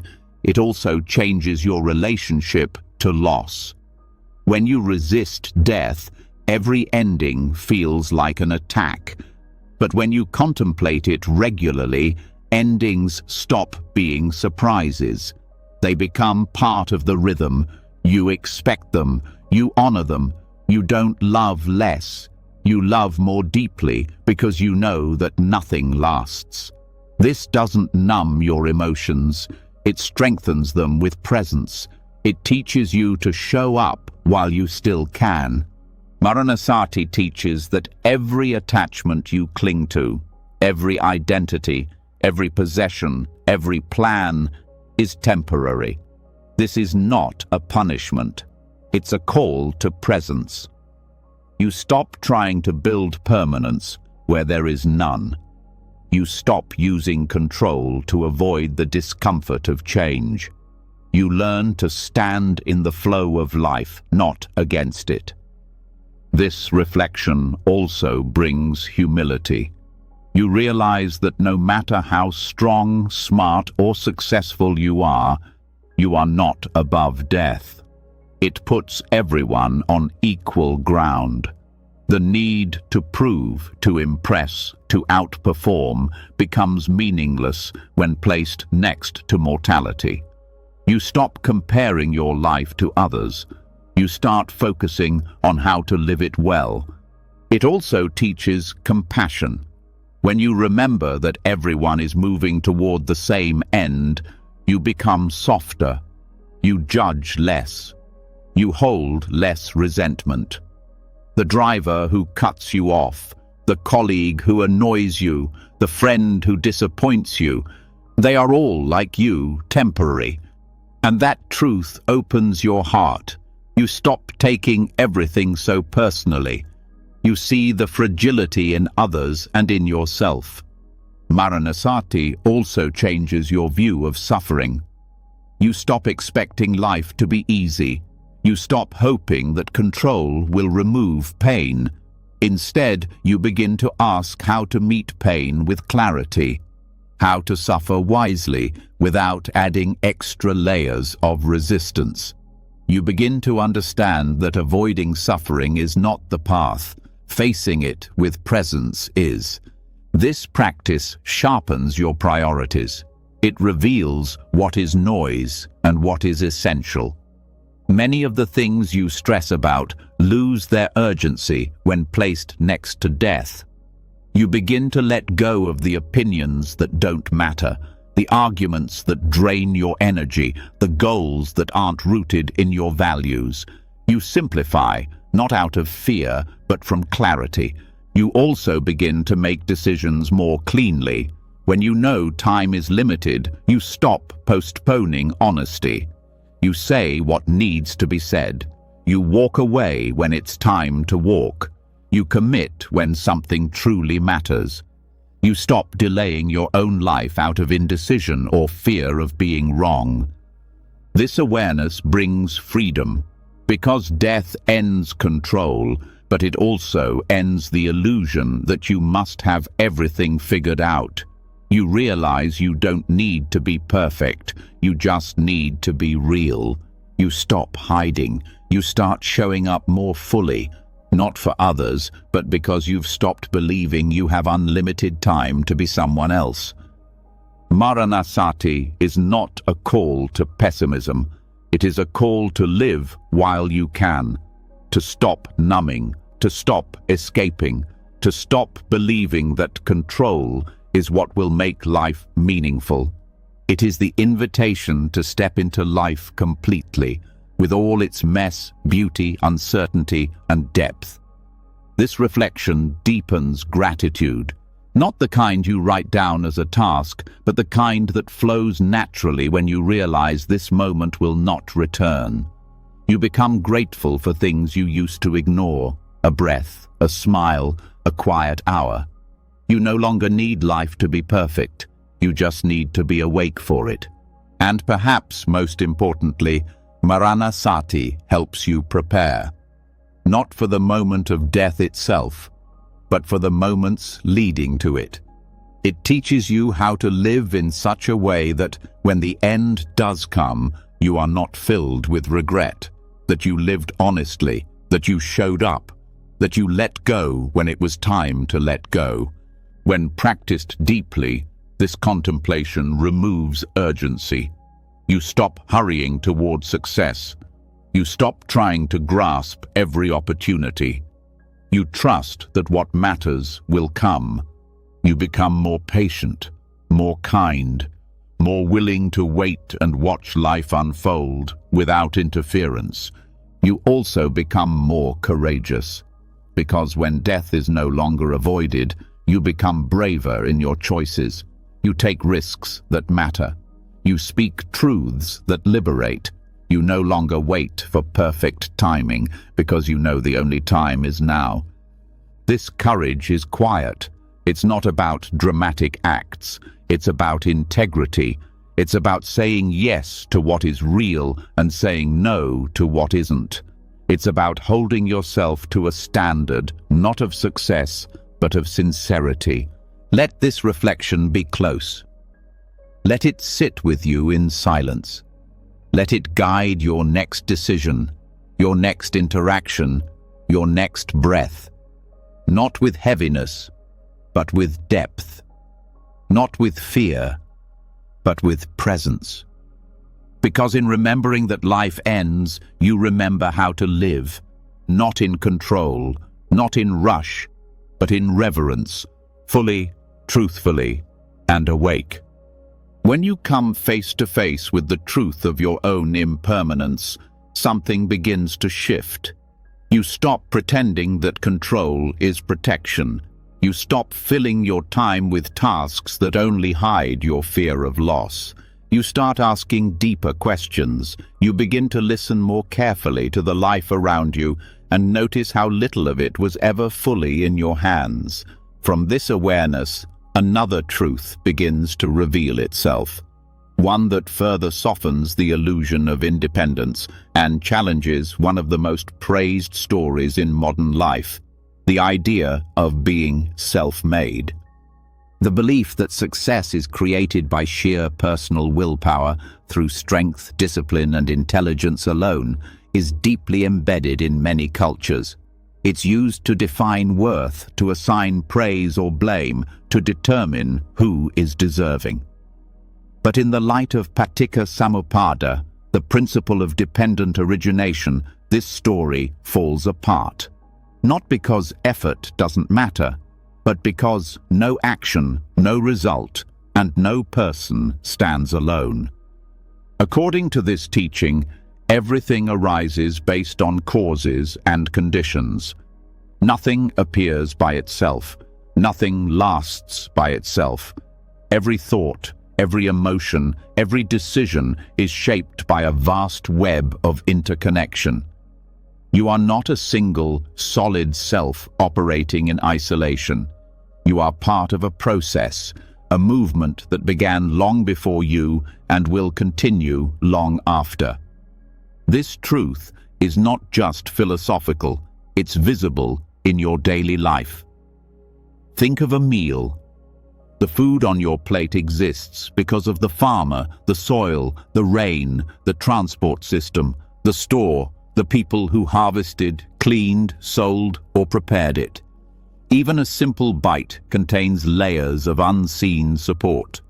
And this same network of support exists behind your successes, behind your education, your skills, your health, your access to tools, your environment, and every person who influenced your growth. Dependent origination teaches that nothing arises independently. Not a tree, not a thought, not a person's success. When you look at any achievement, your own or someone else's, and trace it back, you find conditions: family, teachers, timing, opportunity, health, and sometimes even luck. These aren't excuses. They're reality. They don't erase effort. They put it in context. This awareness dismantles arrogance. It shows that personal effort is real but not absolute. That the ground you walk on was prepared by many others, some known, some unknown. That behind every decision you make are layers of conditioning, environment, genetics, culture, and circumstance. And rather than take away your power, this recognition brings humility and gratitude. It also softens self-blame. When things don't go your way, it's easy to spiral into harshness, to believe that you failed because you're not enough. But dependent origination reminds you that outcomes are not entirely personal. Many things shape a result. Some you can influence, some you cannot. This doesn't free you from responsibility. It frees you from unrealistic expectations. This truth also changes how you relate to others.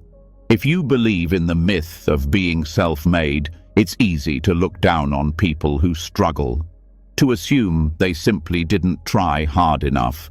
But when you understand interdependence, you see that struggles often reflect missing conditions: safety, support, stability, opportunity.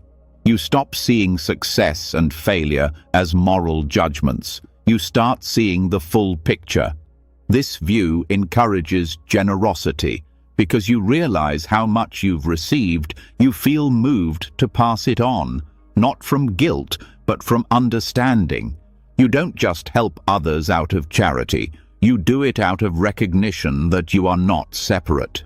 Their well-being is connected to yours. Their success helps create the conditions for a better world, one you also live in. This teaching also reshapes ambition. When you see yourself as part of a web, you stop trying to stand above it. You stop chasing individual glory at the expense of the whole. You begin to ask different questions, not just what can I build, but how can this effort benefit the system that holds me?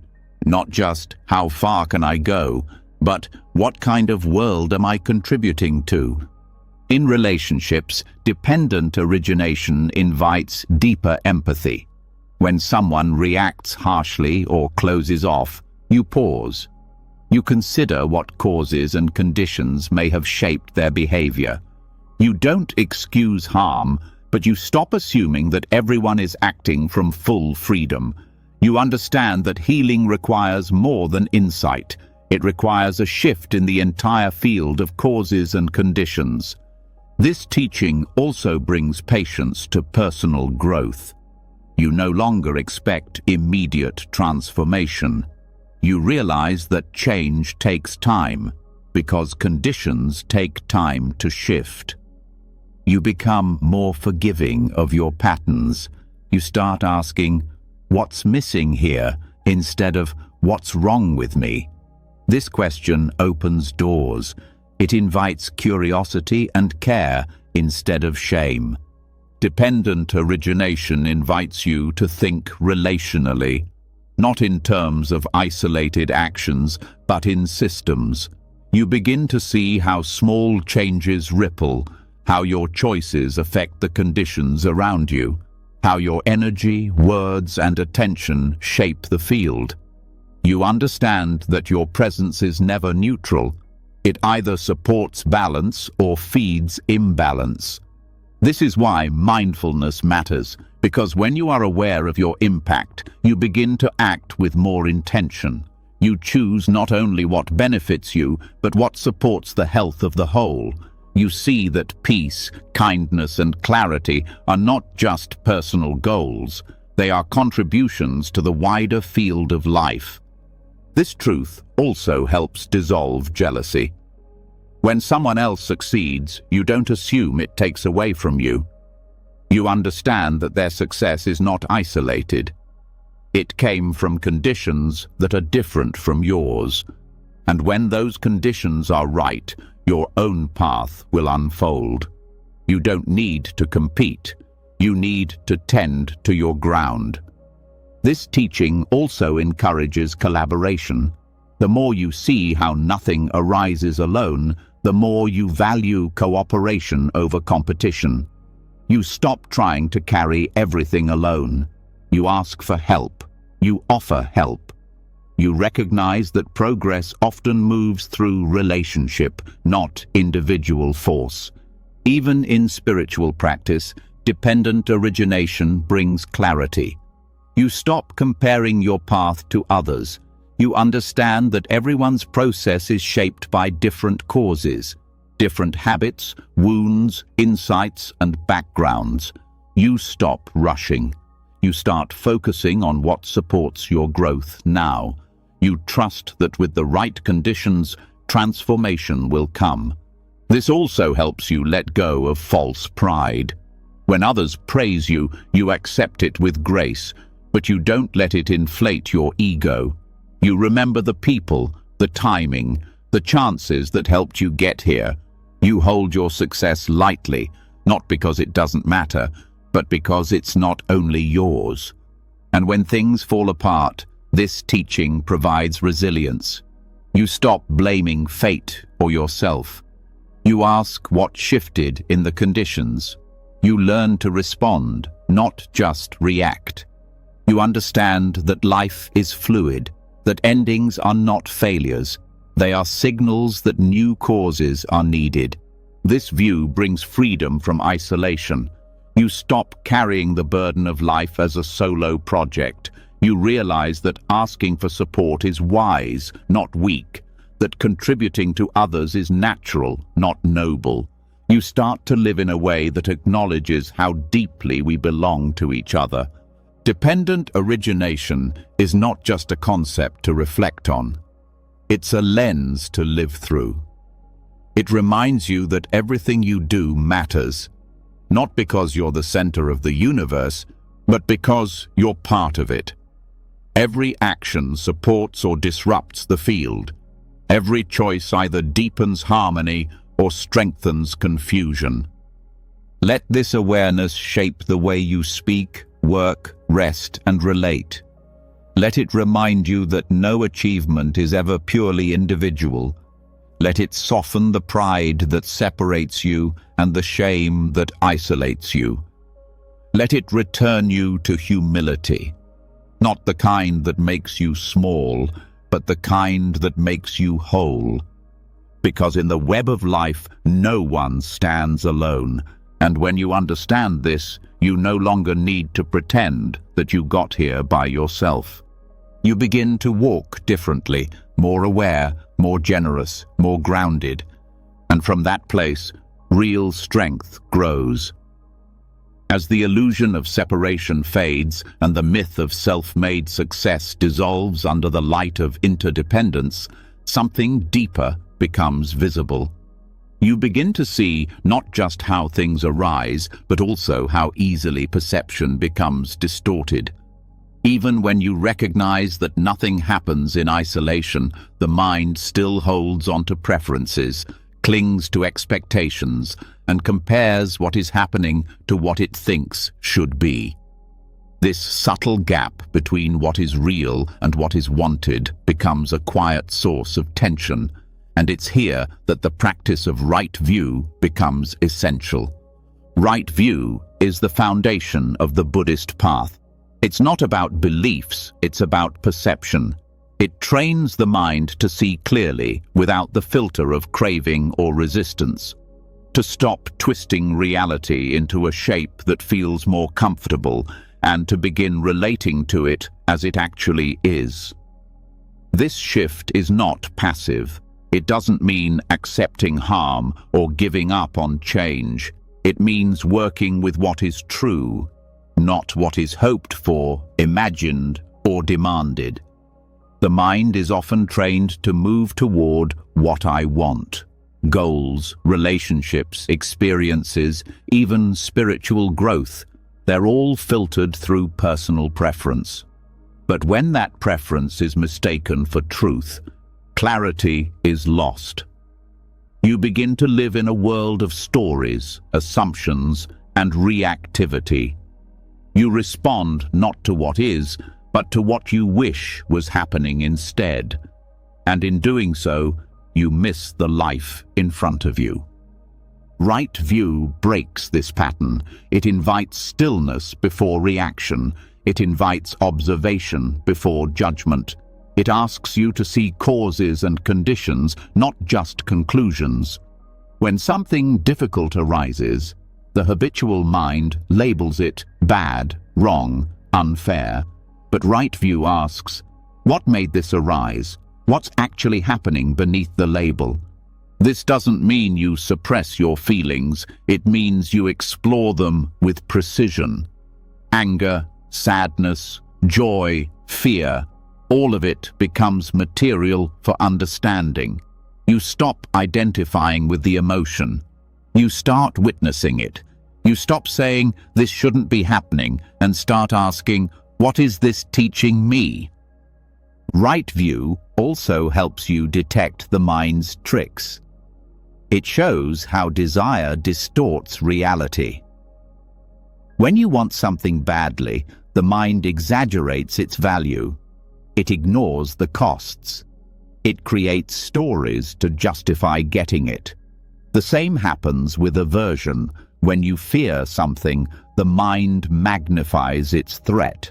It narrows your vision, but with right view, you begin to hold that desire or fear in awareness without immediately acting on it.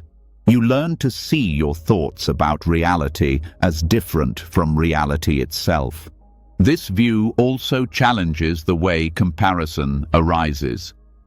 The mind often wants to measure how far ahead or behind you are, who has more or less, who is winning or failing. But these comparisons are based on a distorted lens. They ignore the complex web of causes that shape each person's life. They turn others into mirrors of your own insecurity. Right view helps you step back from this pattern and meet your path with attention, not judgment. It also brings steadiness when things change. Most suffering comes not from change itself, but from resisting it. Right view trains you to expect change, to understand that everything arises and passes based on conditions. It teaches you that nothing is fixed, not your identity, not your circumstances, not even your thoughts. You begin to trust that the truth of the moment is always shifting, and that your job is not to hold it in place, but to move with it wisely. This shift in perception also applies to your view of others. You stop reducing people to their behavior. You recognize that every action is shaped by unseen forces: trauma, fear, culture, upbringing. Right view doesn't justify harm, but it helps you see that people are not their worst moment. You respond with clarity, not punishment, with boundaries, not blame. It brings a new honesty to your spiritual path as well. You stop chasing peak experiences or idealized states. You begin to value grounded awareness. You stop thinking that insight must always feel profound. You start trusting the quiet knowing that grows over time. Right view reminds you that truth is not always dramatic. Often it's subtle, a soft shift in how you hold your experience. This view becomes especially important when navigating loss or failure. The mind wants to label these as proof that something has gone wrong. But with right view, you see that pain is not punishment. That discomfort is not the enemy. That failure is often the next condition in the path of growth. You learn to meet these moments without collapsing. You learn to respond without panic. Right view is not rigid. It adapts to context. It doesn't mean always being neutral or detached. Sometimes, right view means taking strong action. Sometimes it means stepping back. The key is not what you do, but whether your action is based on what's real. Are you seeing clearly or reacting blindly? Are you aligned with the truth of the situation or just avoiding discomfort? This clarity also changes how you approach goals. When you move from what I want to what is, your goals become expressions of truth, not escape plans. You stop trying to control every step. You focus on intention and effort, not obsession with results. You trust that your responsibility is to act with integrity, not to force the outcome. Right view also reveals how deeply craving influences perception. When the mind wants pleasure, it overlooks warning signs. When it wants to avoid pain, it dismisses necessary truth. This bias affects every layer of decision-making. Right view shines light on these blind spots. It teaches you to ask, am I seeing clearly or just seeing what I want to see? This brings more integrity to your daily life. You stop making choices out of habit or fear. You begin to listen more carefully to your body, to others, to the moment.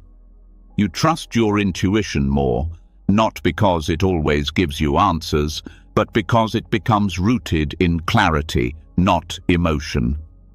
Over time, this practice transforms your inner landscape. You stop living in resistance.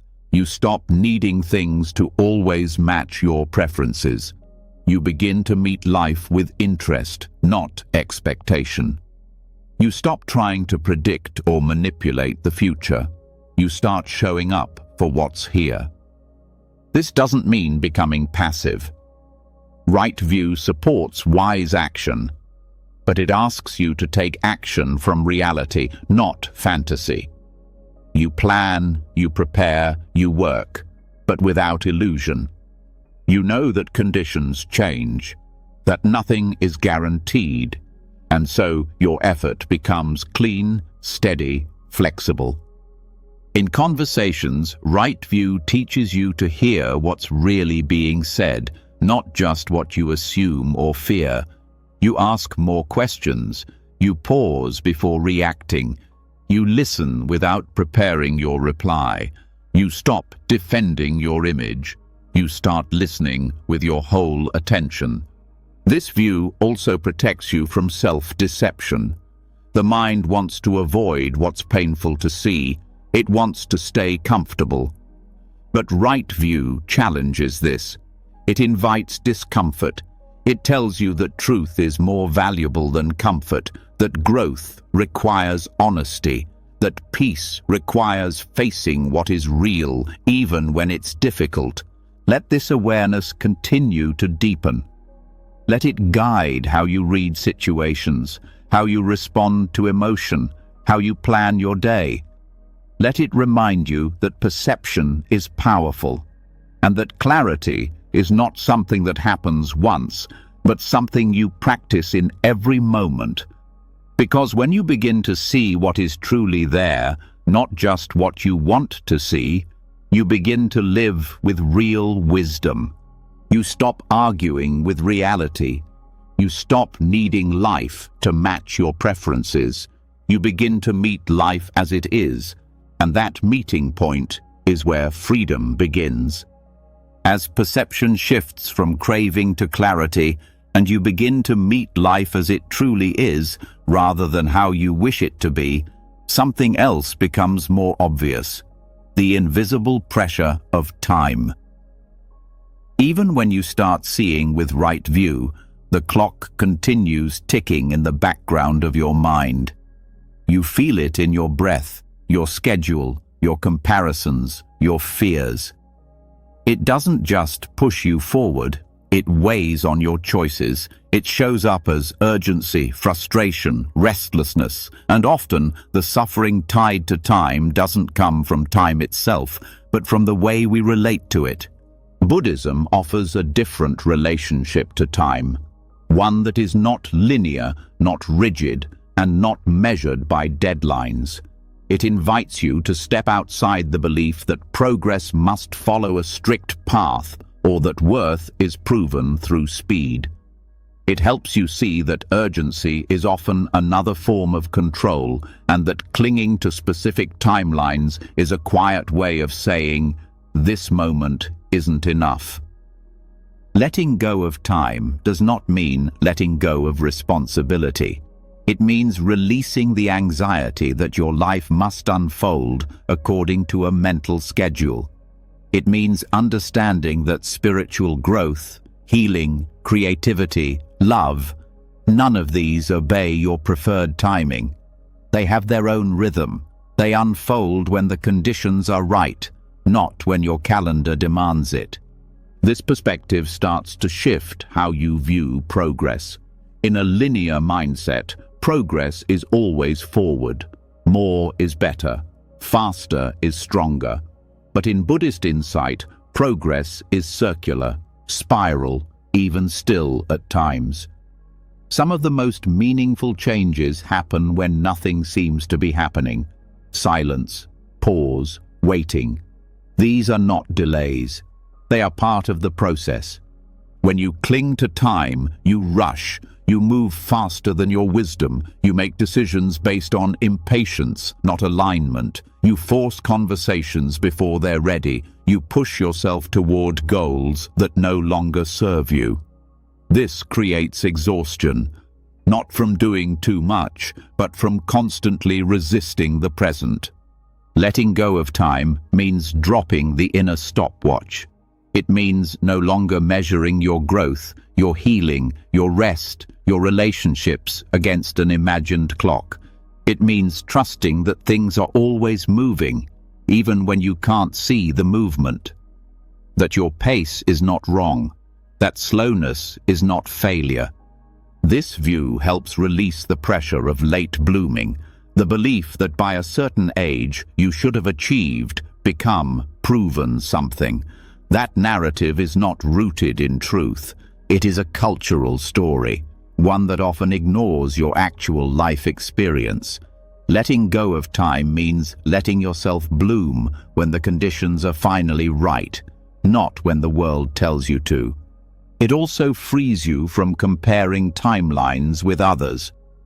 Every person's path is shaped by different causes and conditions. No two lives are meant to unfold the same way. The idea that someone is ahead or behind is an illusion. You begin to understand that being where you are is not a problem. It's your starting point, and it's enough. This shift allows you to make peace with delay. Waiting is no longer an obstacle. It becomes part of the unfolding.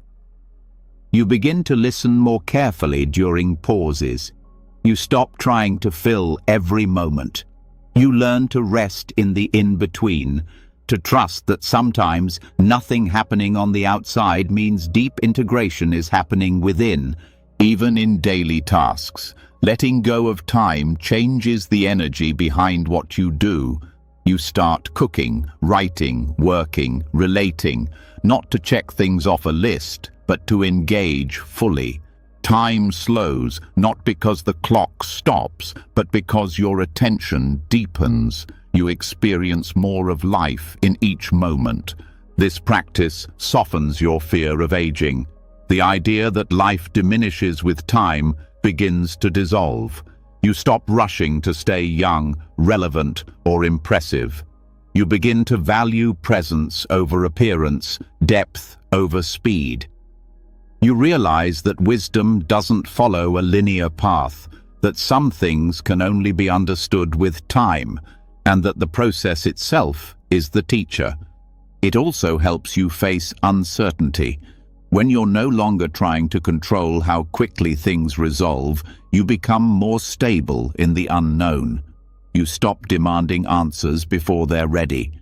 You stop assuming that discomfort means something is wrong.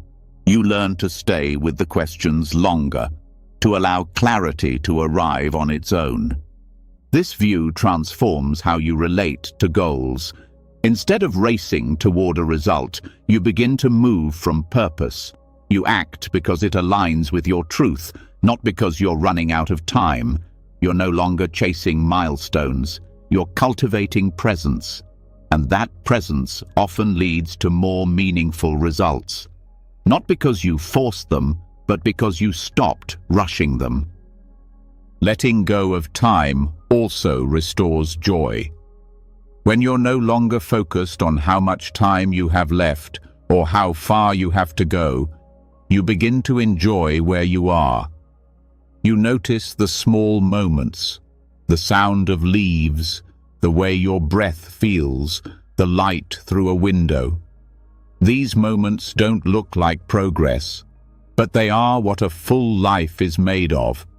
In relationships, this softens expectations. You stop needing people to grow or change on your schedule. You begin to accept others where they are. You stop pushing connection before it's ready. You let people take their own path, just as you take yours. This doesn't mean you wait forever. It means you stop forcing. You learn the timing of trust. This view also changes your inner dialogue. You speak to yourself with more patience. You stop saying, "I should be further along." You begin to ask, "What is this moment asking of me?" You stop measuring your worth by speed or achievement. You begin to honor your own rhythm, and that respect becomes the ground for growth. Letting go of time helps you accept impermanence with more ease. You stop fighting the fact that all things end. Instead, you allow endings to shape your presence. You begin to cherish more and cling less. You stop delaying love. You stop waiting to start. You understand that the time is now, not because it's urgent, but because it's real. This does not mean you live without structure. It means you hold structure with flexibility. You still make plans. You still keep commitments. But you don't let schedules define your worth.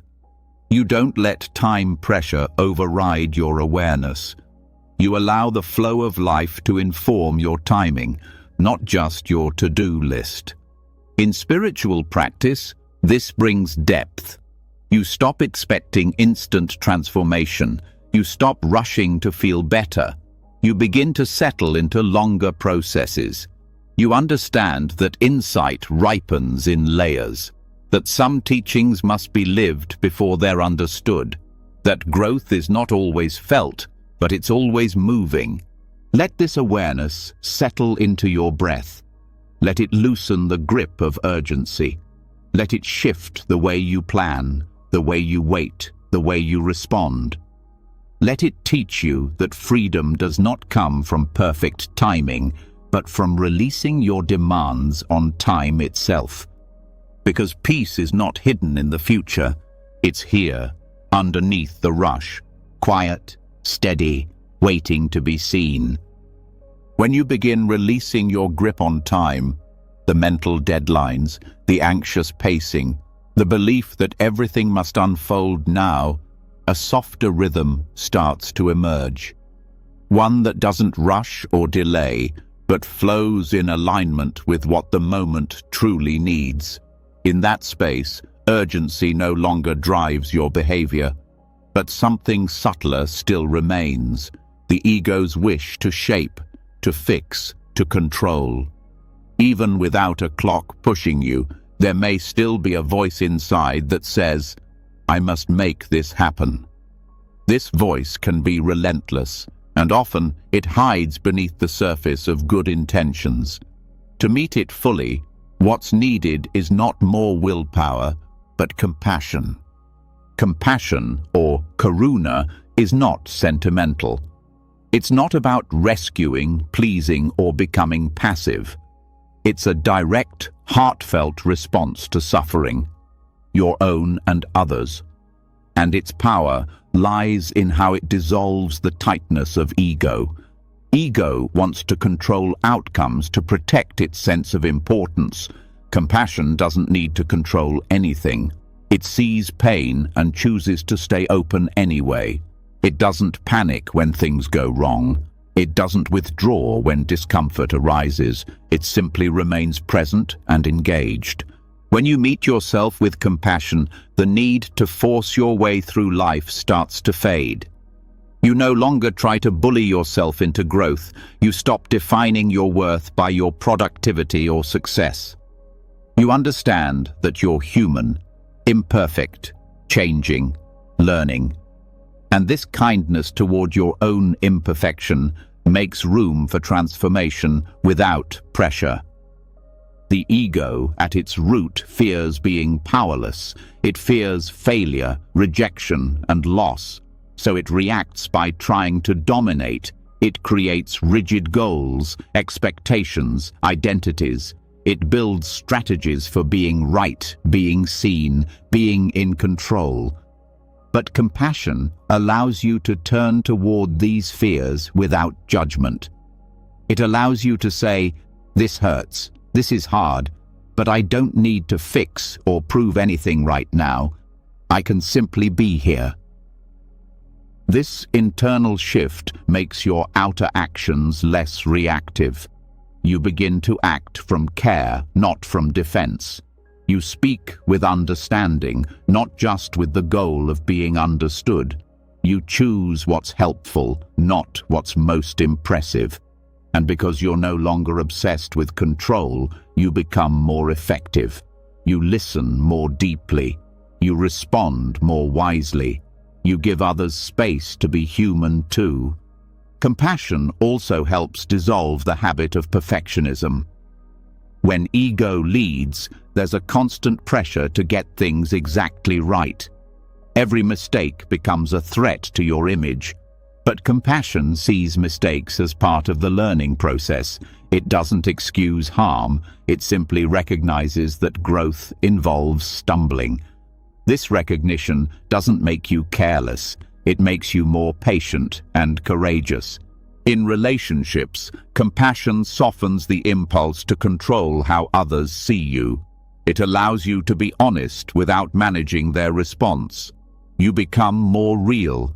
You let go of the need to impress or please. And this authenticity builds trust. People can feel when you're not performing. They can feel when your care is genuine. Compassion also prevents burnout. When you act from ego, your energy becomes strained. You try to carry everything alone. You believe that letting go means weakness. But when compassion guides you, you start to notice your limits. You rest without guilt. You say no without shame. You begin to trust that your worth doesn't come from endless doing. It comes from your presence, your sincerity, your ability to care without controlling. This shift changes how you view challenges. The ego wants to fix problems quickly to avoid discomfort. Compassion stays longer. It asks deeper questions. It doesn't rush to solve. It listens. And often, this patient presence reveals insights that force could never reach. You begin to understand that not all suffering needs to be removed right away. Some of it needs to be witnessed. When you meet others with compassion, their defensiveness often softens. Control creates resistance. Compassion creates connection. It says, "I see your pain, and I don't need to change you to be okay."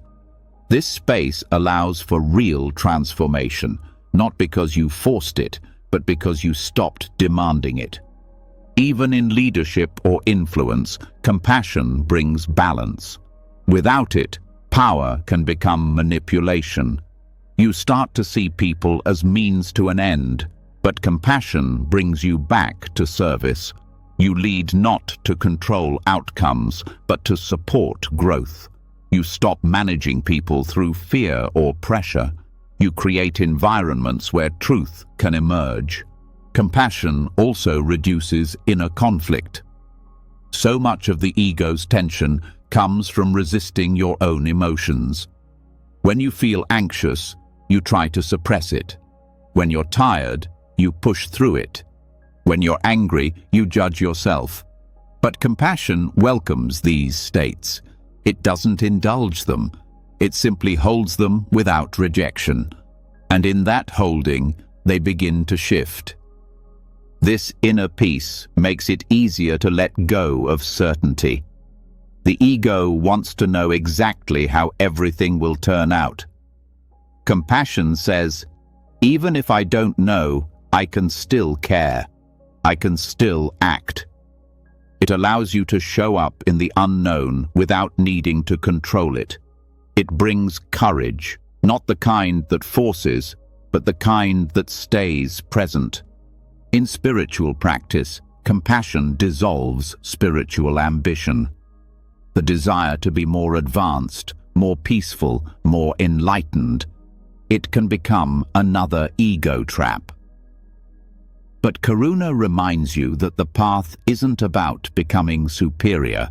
It's about becoming more available to the suffering around you, more real, more present, less divided. This quality also helps you face injustice with clarity. Compassion doesn't mean passive acceptance of harm. It means responding without hatred. It means taking action rooted in care, not blame. It means using your voice, your body, your resources, not to punish, but to heal. Compassion is not soft. It's strong, steady, unshaken by outcome. Even in moments of failure, compassion stays. It doesn't abandon you when things fall apart.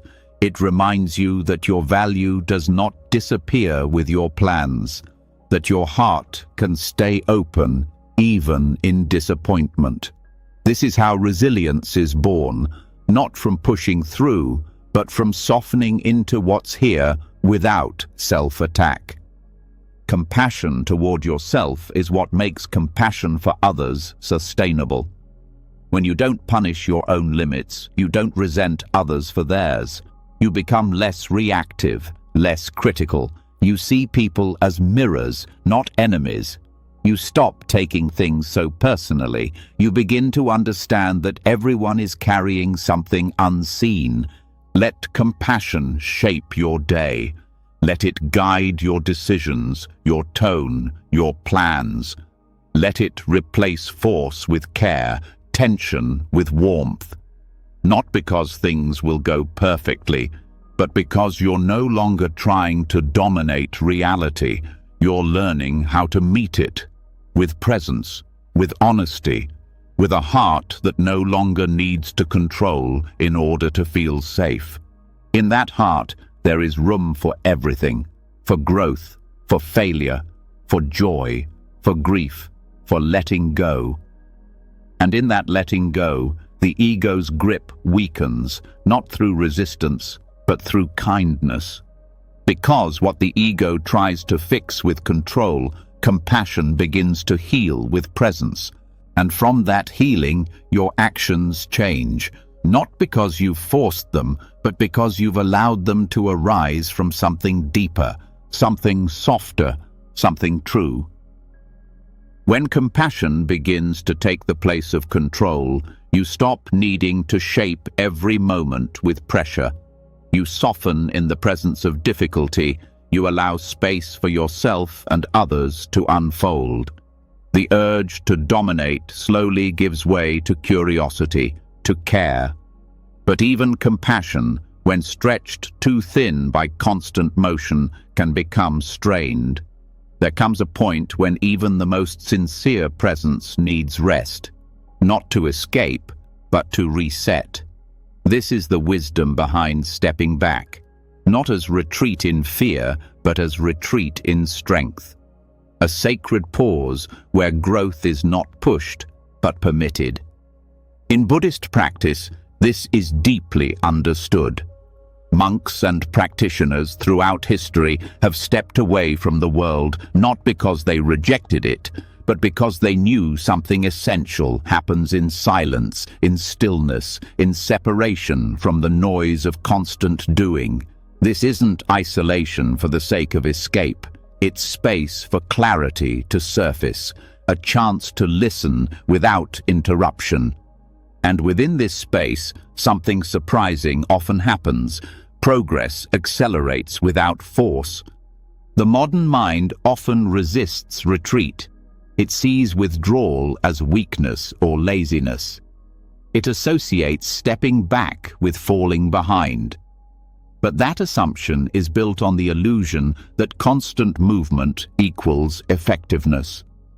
The truth is, many of the most meaningful changes happen when nothing external appears to be changing at all.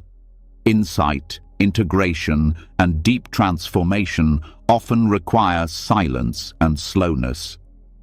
Creating space doesn't mean abandoning responsibility. It means honoring rhythm. Every system, biological, emotional, mental, needs rest to recover, to process, to reorganize. When you pause, you give your nervous system permission to reset. You allow your thoughts to settle like silt in still water, and when the water clears, you can finally see the truth beneath. In retreat, the pressure to perform falls away. You no longer need to meet the demands of others. You don't need to explain yourself, compete, or impress. This emptiness creates room for truth to surface. Not the kind shaped by expectation, but the kind that's always been waiting under the noise. You stop hearing just the loudest parts of yourself and start hearing the parts you've ignored. Pulling back also reveals patterns. When you step out of the cycle of constant doing, you begin to see what drives your action. You notice the automatic responses, the subtle compulsions, the hidden motivations that shape your behavior. In daily life, these patterns are easy to miss because you're too close to them. But with distance, they become clearer, not for judgment, but for understanding. In this understanding, healing happens, not by force, but by permission. The body begins to relax in ways it hasn't before. The mind loosens its grip on control. Emotions that were pushed aside finally rise and release. Not because you analyze them, but because you gave them space to move. This is what makes retreat powerful. It doesn't solve problems by thinking harder.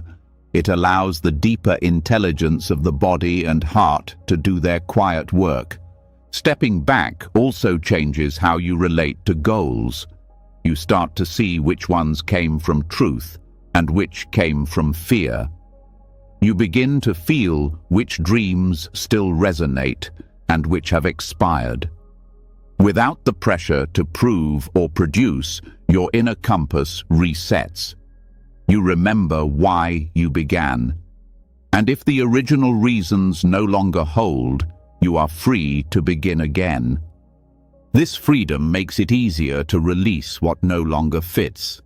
In the quiet of retreat, it becomes obvious which habits and roles are draining your energy. You no longer need a dramatic crisis to justify letting go.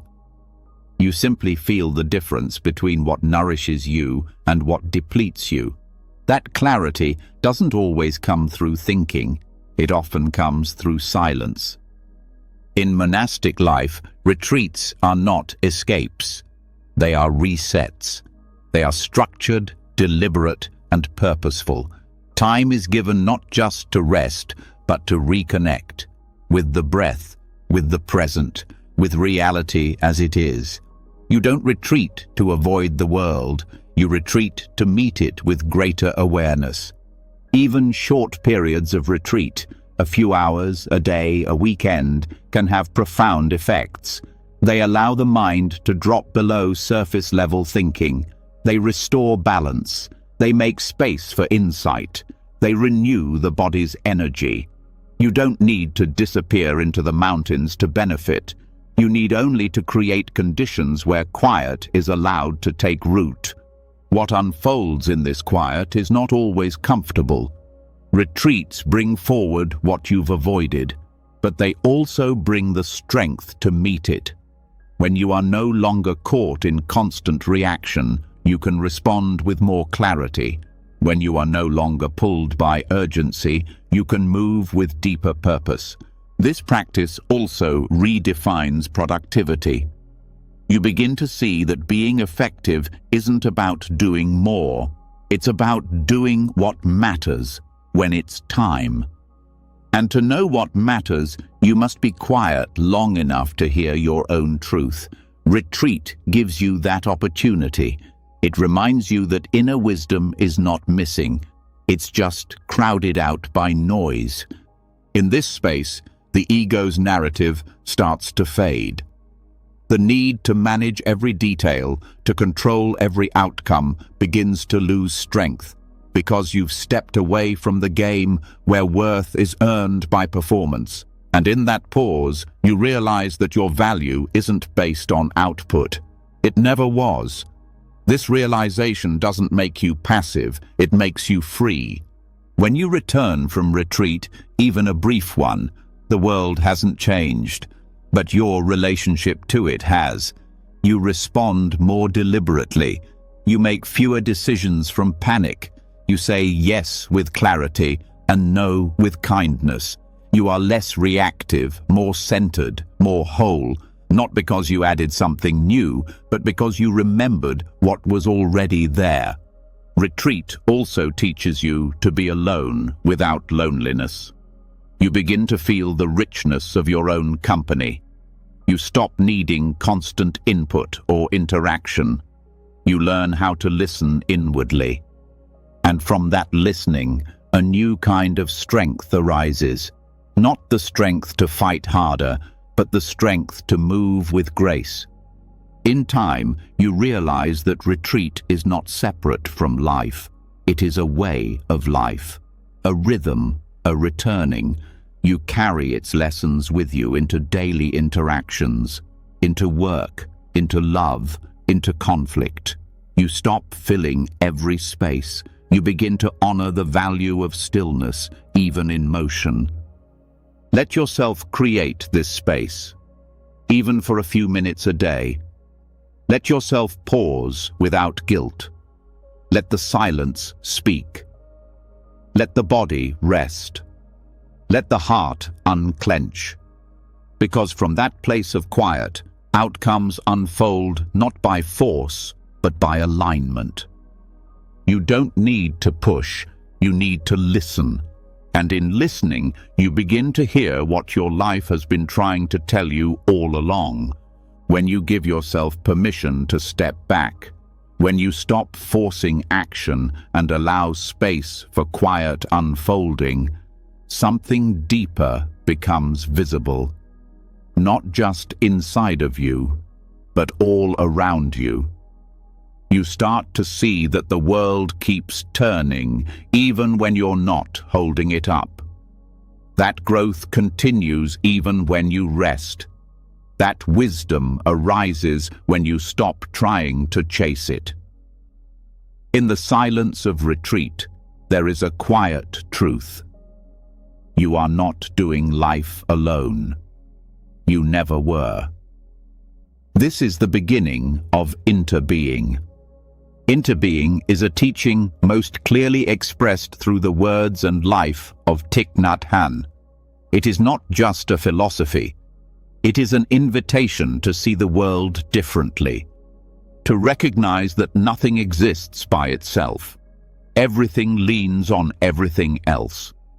Every breath, every movement, every event is part of a web of relationship. When this is seen, the pressure to control softens and trust begins to take its place. You are taught from an early age to be independent, to achieve alone, to carry your own weight. This can create strength, but it also creates isolation.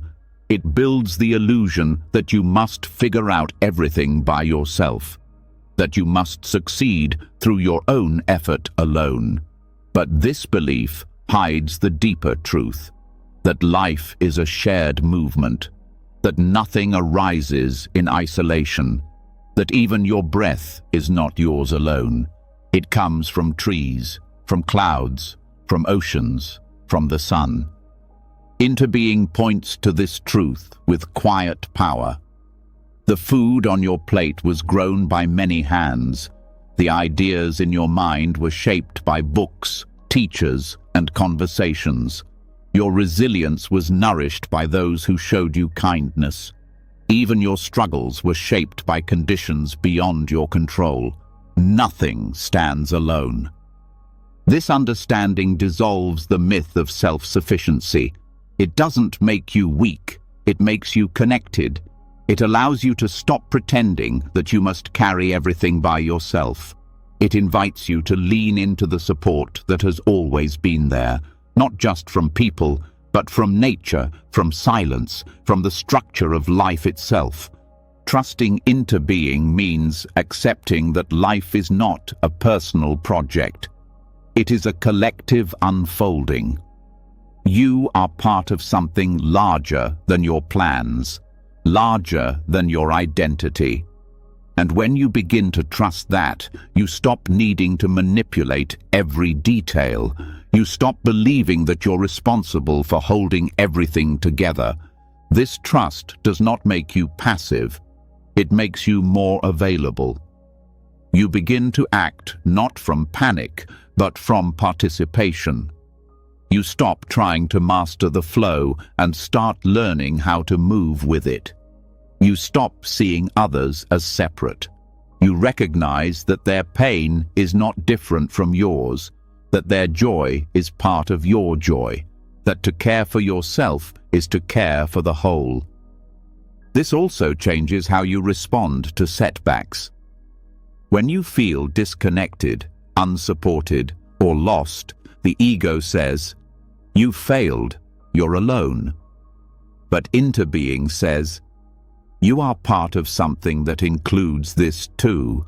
This moment is not the end. It is a thread in a much larger tapestry." And that shift in perspective brings steadiness. It also redefines how you see your contributions. The mind often says, "If I can't do something big, it's not enough." But into being teaches that every small act ripples. A kind word, a shared silence, a single breath of patience. These shape the field. You don't need to control the entire system. You only need to meet the moment well. Trust in interbeing also transforms ambition. When you realize that everything is connected, you stop chasing success as a separate outcome. You begin to ask, what am I building that others can stand on? You stop striving to stand out and start focusing on how to serve. And in that shift, a different kind of fulfillment arises, one that does not depend on recognition. This teaching also dissolves comparison. If all things arise through interconnection, then comparing timelines or achievements becomes meaningless. Your path is shaped by different conditions, different support systems, different roles in the whole. You stop measuring your value against someone else's moment. You start honoring where you are, because where you are contributes to where we all are. Interbeing brings humility. You recognize that you are both supported and supportive, that your presence matters not because you control everything, but because you are part of the movement. You become more careful with your energy, more respectful of life, more patient with change. You begin to see your life as a contribution, not a competition. This insight also allows you to forgive.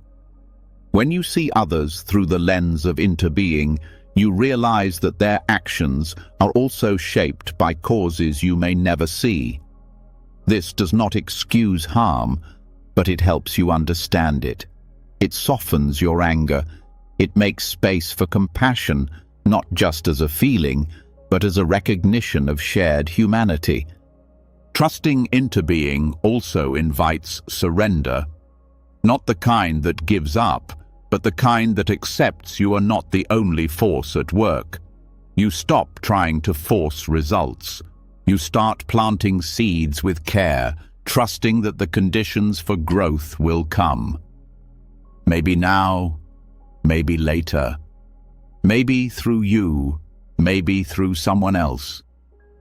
But you no longer need to grip so tightly. This surrender allows you to rest. When you know you are not the only one shaping the path, you stop feeling the need to fix everything. You begin to pace yourself. You ask for help. You delegate. You breathe. And from that place, your energy returns because it's no longer being drained by pressure. This trust also reveals the sacredness of ordinary moments. When you are not rushing toward the next result, you begin to see the beauty in what's already here. A sip of tea, the wind through leaves, the kindness in a stranger's eyes. These moments are not distractions, they are life. They are reminders that you are not outside of the world. You are woven into it. Even in grief, interbeing offers comfort. The people you love are never truly lost. Their influence lives in your gestures, your words, your presence. What they gave continues through you, and what you give will continue through others. In this way, no life is isolated. No love is ever wasted. Everything continues in new forms. Let this teaching sink into your daily rhythm. Let it shape how you speak, how you plan, how you rest. Let it soften the voice that says you must do it all alone. Let it remind you that you are held by the sky, the earth, the breath, the people who care for you, the moments that guide you forward. You don't need to be in charge of everything. You don't need to prove your worth by carrying the world. You are part of the world. And that belonging is more powerful than control. When you begin to trust the truth of interbeing, the pressure to control, to isolate, to do it all yourself starts to dissolve.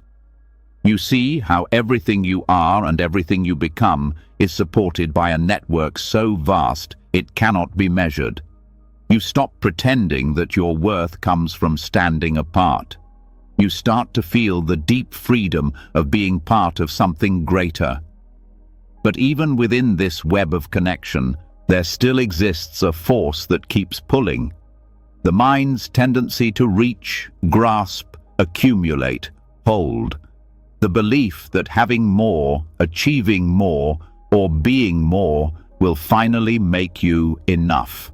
And this is where the path of renunciation becomes not a retreat from life, but a return to it. Renunciation, or nekama, is often misunderstood. To many, it sounds like loss, giving things up, turning away from joy, living in restriction. But in the Buddhist path, renunciation is not about punishment or deprivation. It is about letting go of what binds you so that you can live with more space, more clarity, more truth. It is not about less life. It is about more freedom within life. This kind of letting go is not forced. It is chosen. It doesn't come from fear or shame. It comes from seeing clearly. You begin to recognize the habits and desires that do not lead to peace. You feel their weight. You notice how certain patterns of grasping leave you more exhausted than fulfilled, and eventually the release becomes obvious. Not because someone tells you to give something up, but because you no longer want to carry what drains your spirit. Renunciation becomes empowerment when you see it not as rejection, but as alignment. You are no longer willing to trade your peace for short-term comfort. You are no longer available for the endless loop of craving and disappointment. You step away not because life is bad, but because you want to meet it with your whole self, unburdened, undistracted, awake. This form of release starts internally. It's not just about letting go of physical things. It's about releasing mental clutter, emotional loops, false narratives. Letting go of the need to be right, to be praised, to be seen a certain way. Letting go of roles that no longer fit. Letting go of the story that you need to prove your worth by constantly achieving. From the outside, it might look like sacrifice, but from within, it feels like a return. You begin to reclaim your energy. You begin to choose stillness over performance, depth over distraction, simplicity over noise. And in doing so, you start to feel more present. You stop being pulled in 10 directions at once. You begin to live in one piece, Renunciation also helps untangle you from compulsion. The ego thrives on automatic doing. It tells you to chase one goal after another. It tells you that rest is weakness, that silence is empty. But when you begin to release this cycle, you realize how much energy you've been wasting on what never brought peace. You begin to choose differently, not because you're resisting pleasure, but because you're no longer fooled by its temporary relief. This practice also sharpens discernment. You begin to ask deeper questions. What truly nourishes me? What leaves me feeling hollow? What supports my clarity? What pulls me into confusion? Renunciation becomes a form of wisdom.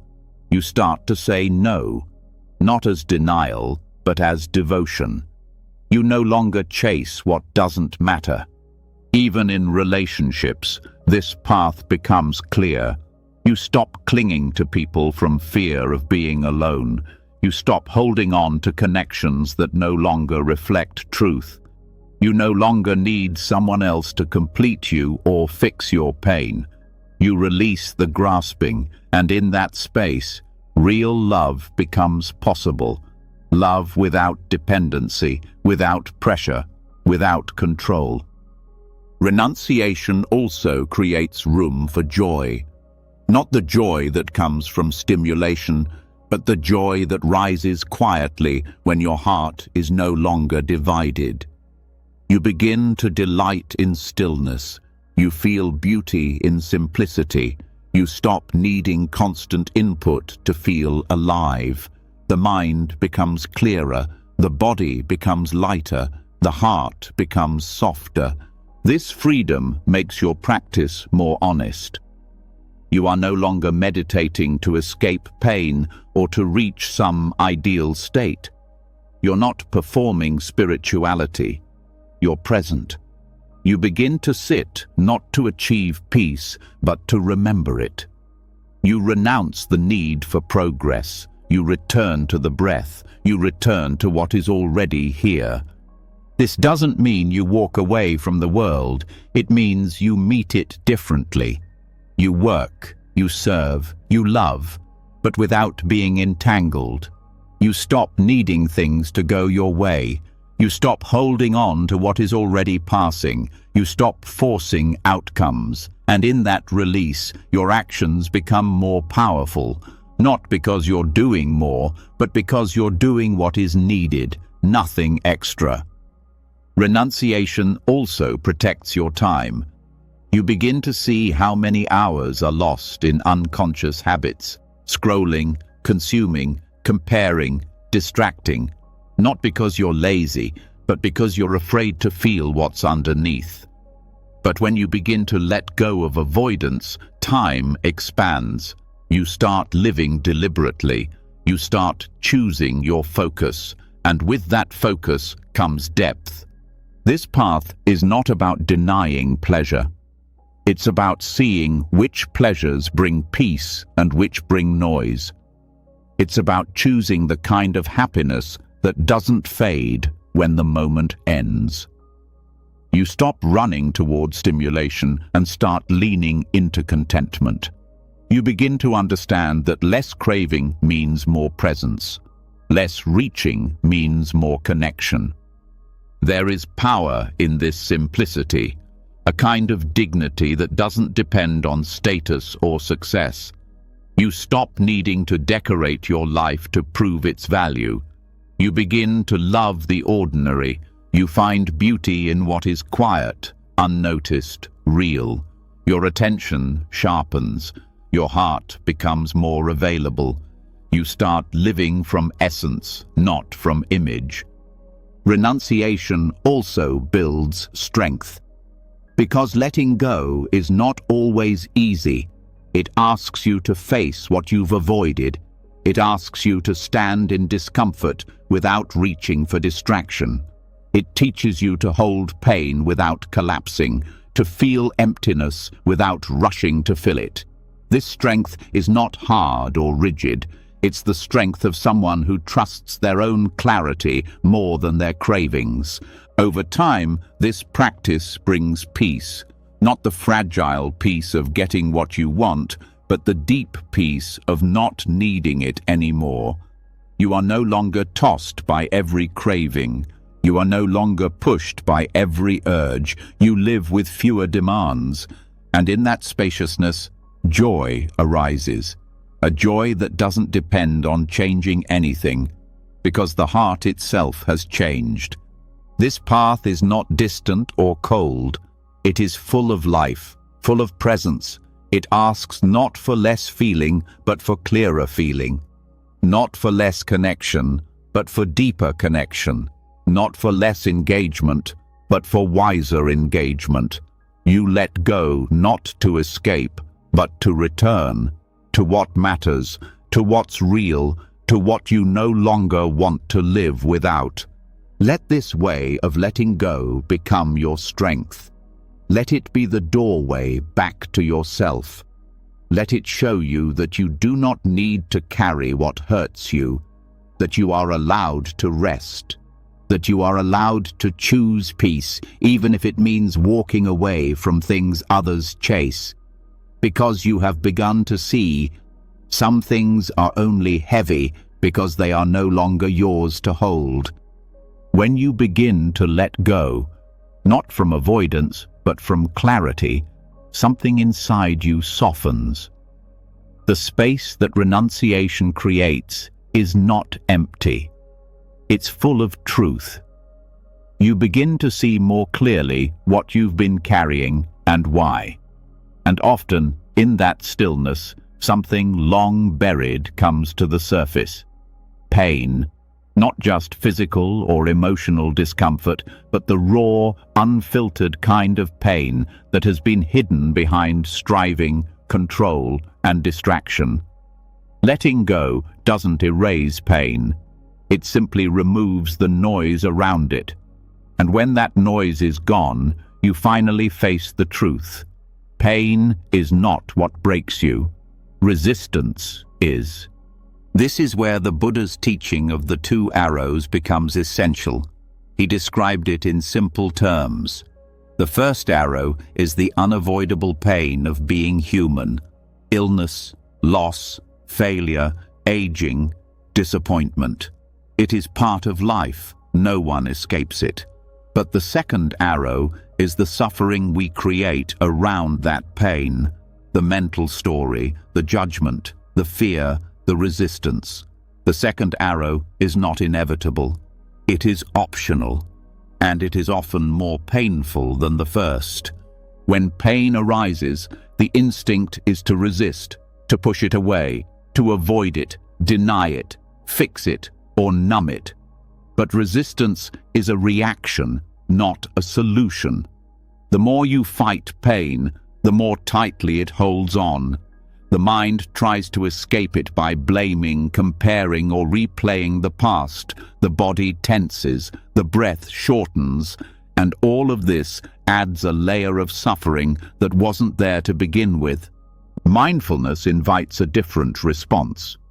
Instead of reacting, it asks you to turn toward the pain with curiosity.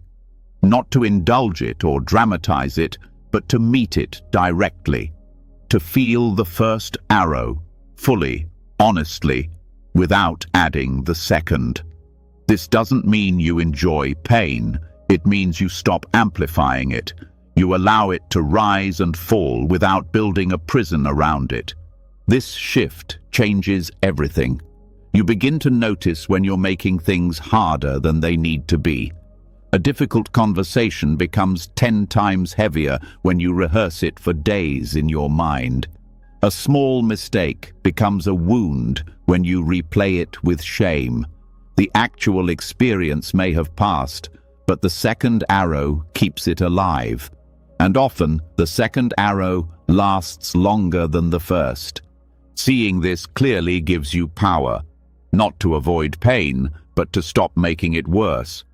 You start catching yourself in the act of layering suffering on top of discomfort.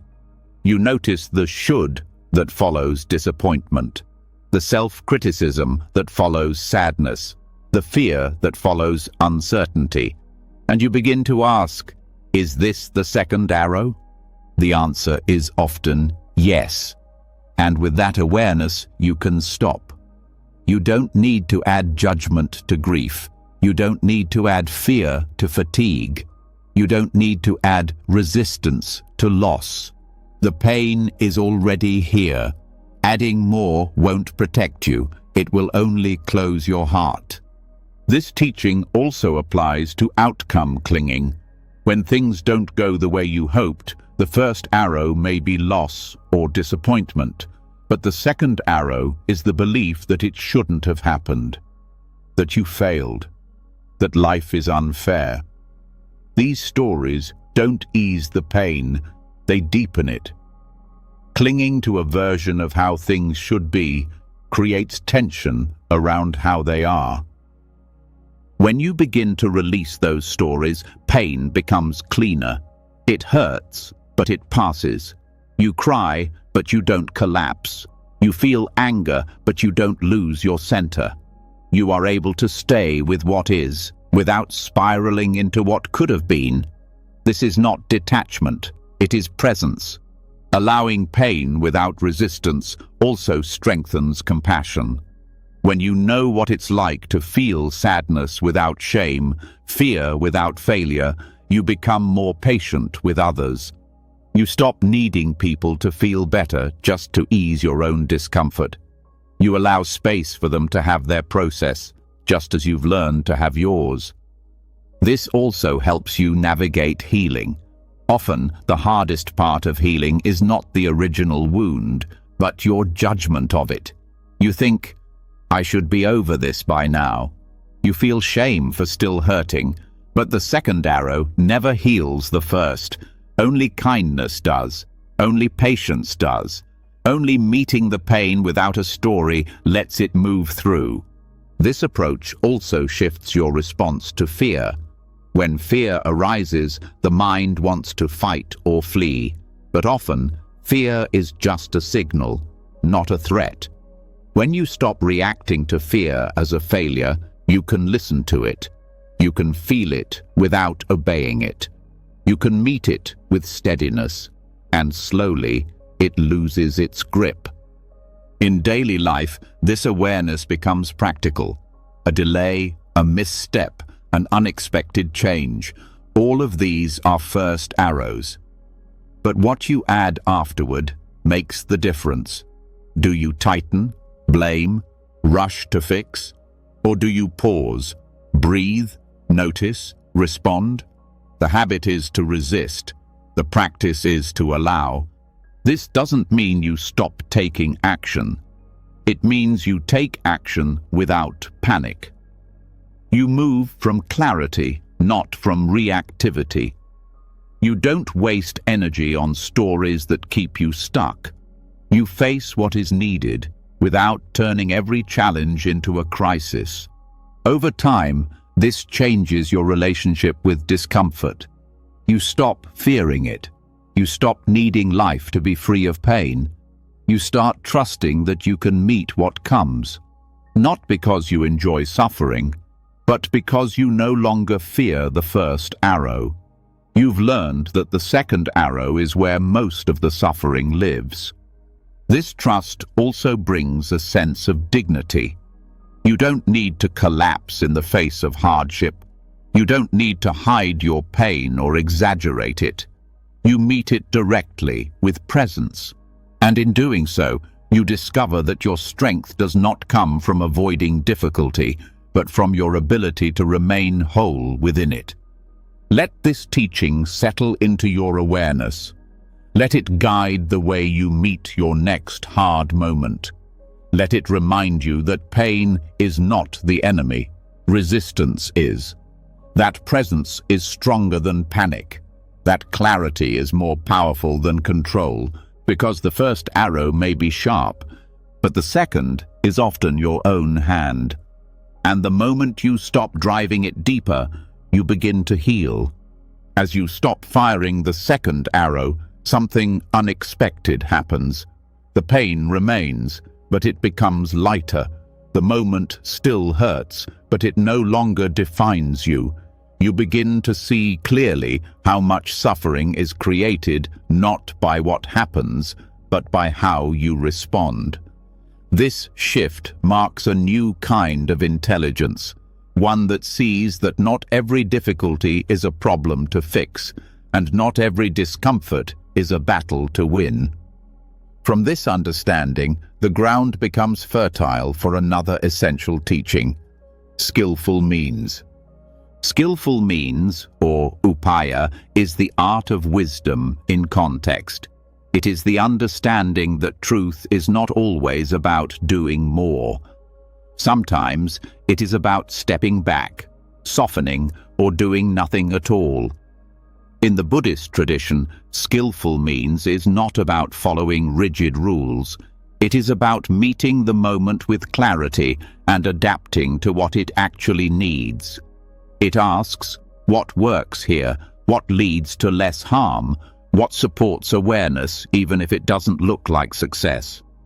This path often looks different from what the ego wants. The ego says, act now, fix it, prove something. But skillful means says, wait, listen, let go. It does not confuse reactivity with wisdom. It understands that doing for the sake of doing can add confusion, not clarity. And it recognizes that restraint, when born from understanding, is not weakness, it's mastery. Letting go as a form of action may sound passive, but it is often the most engaged and conscious step you can take.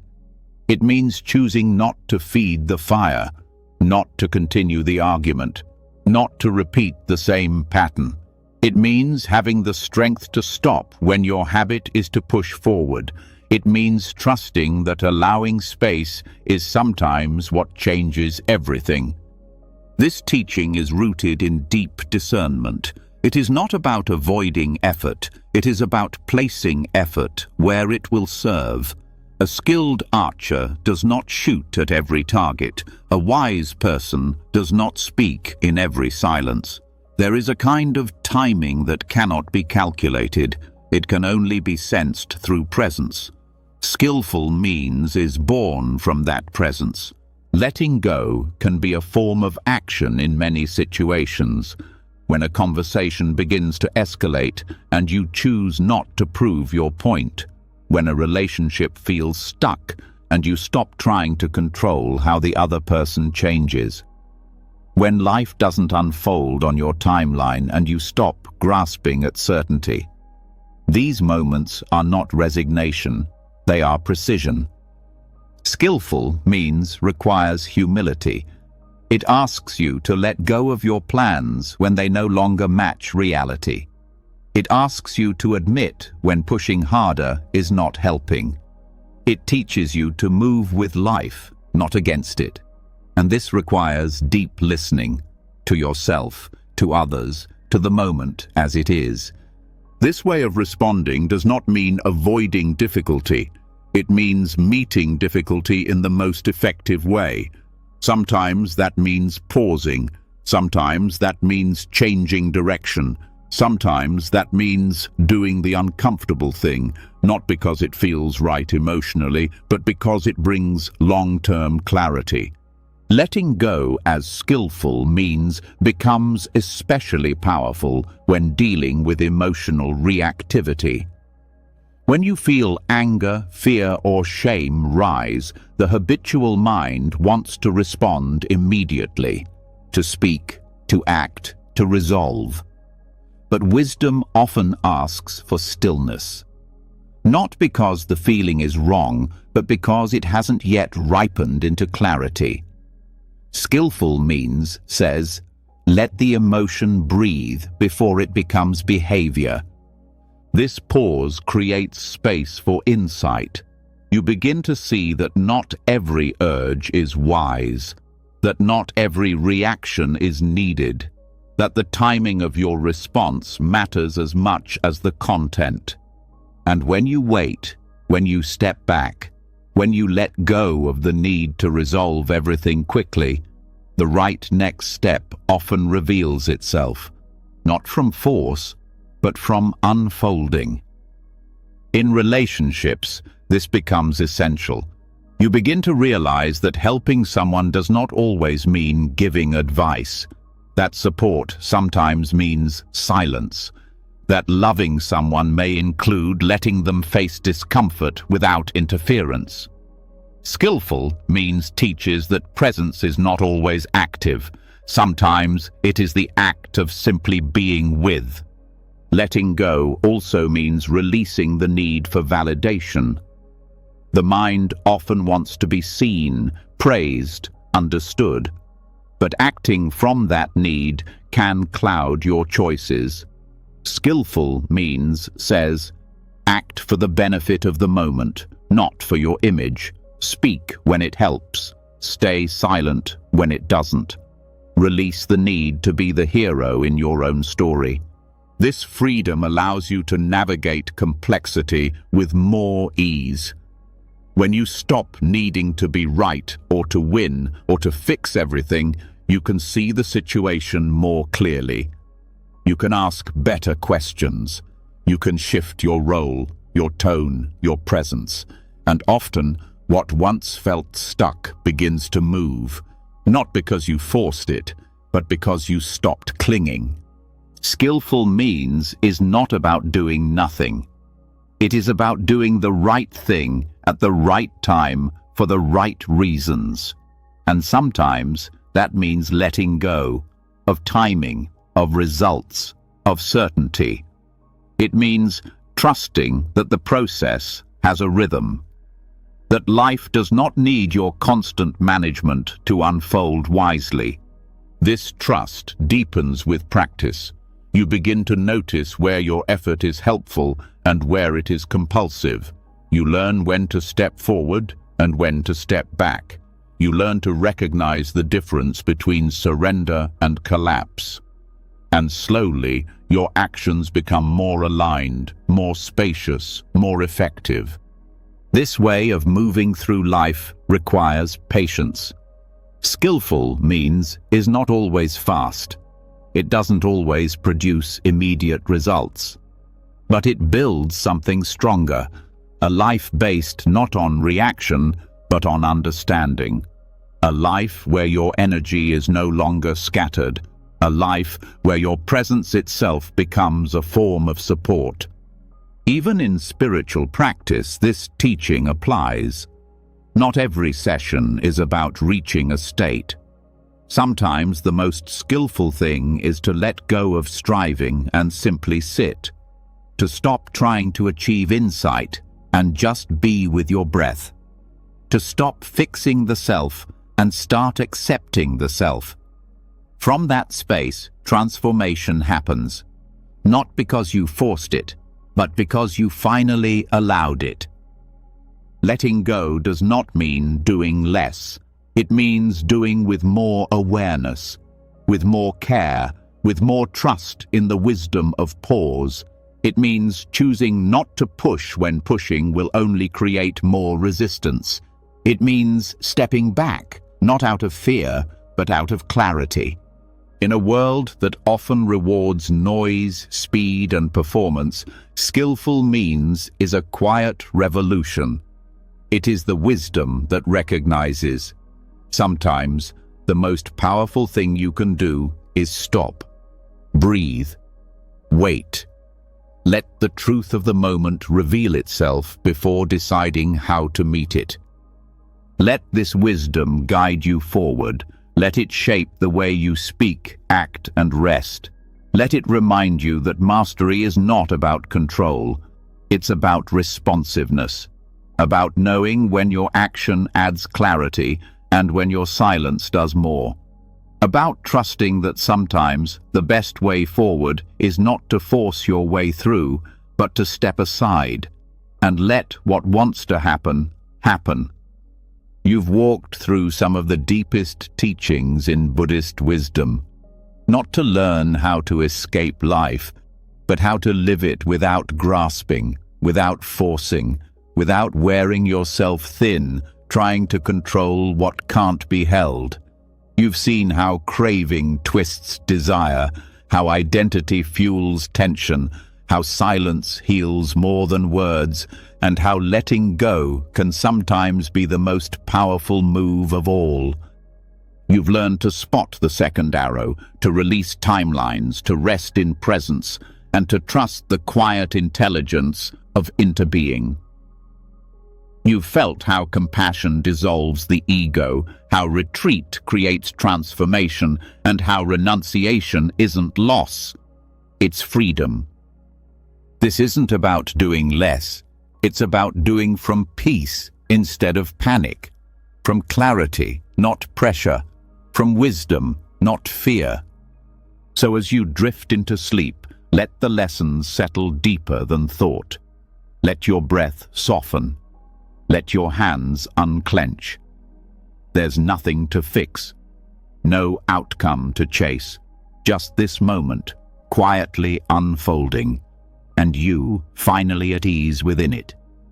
If something in this journey touched you, a phrase, a shift, a breath, share it in the comments below, not for performance, but as a way to mark your path.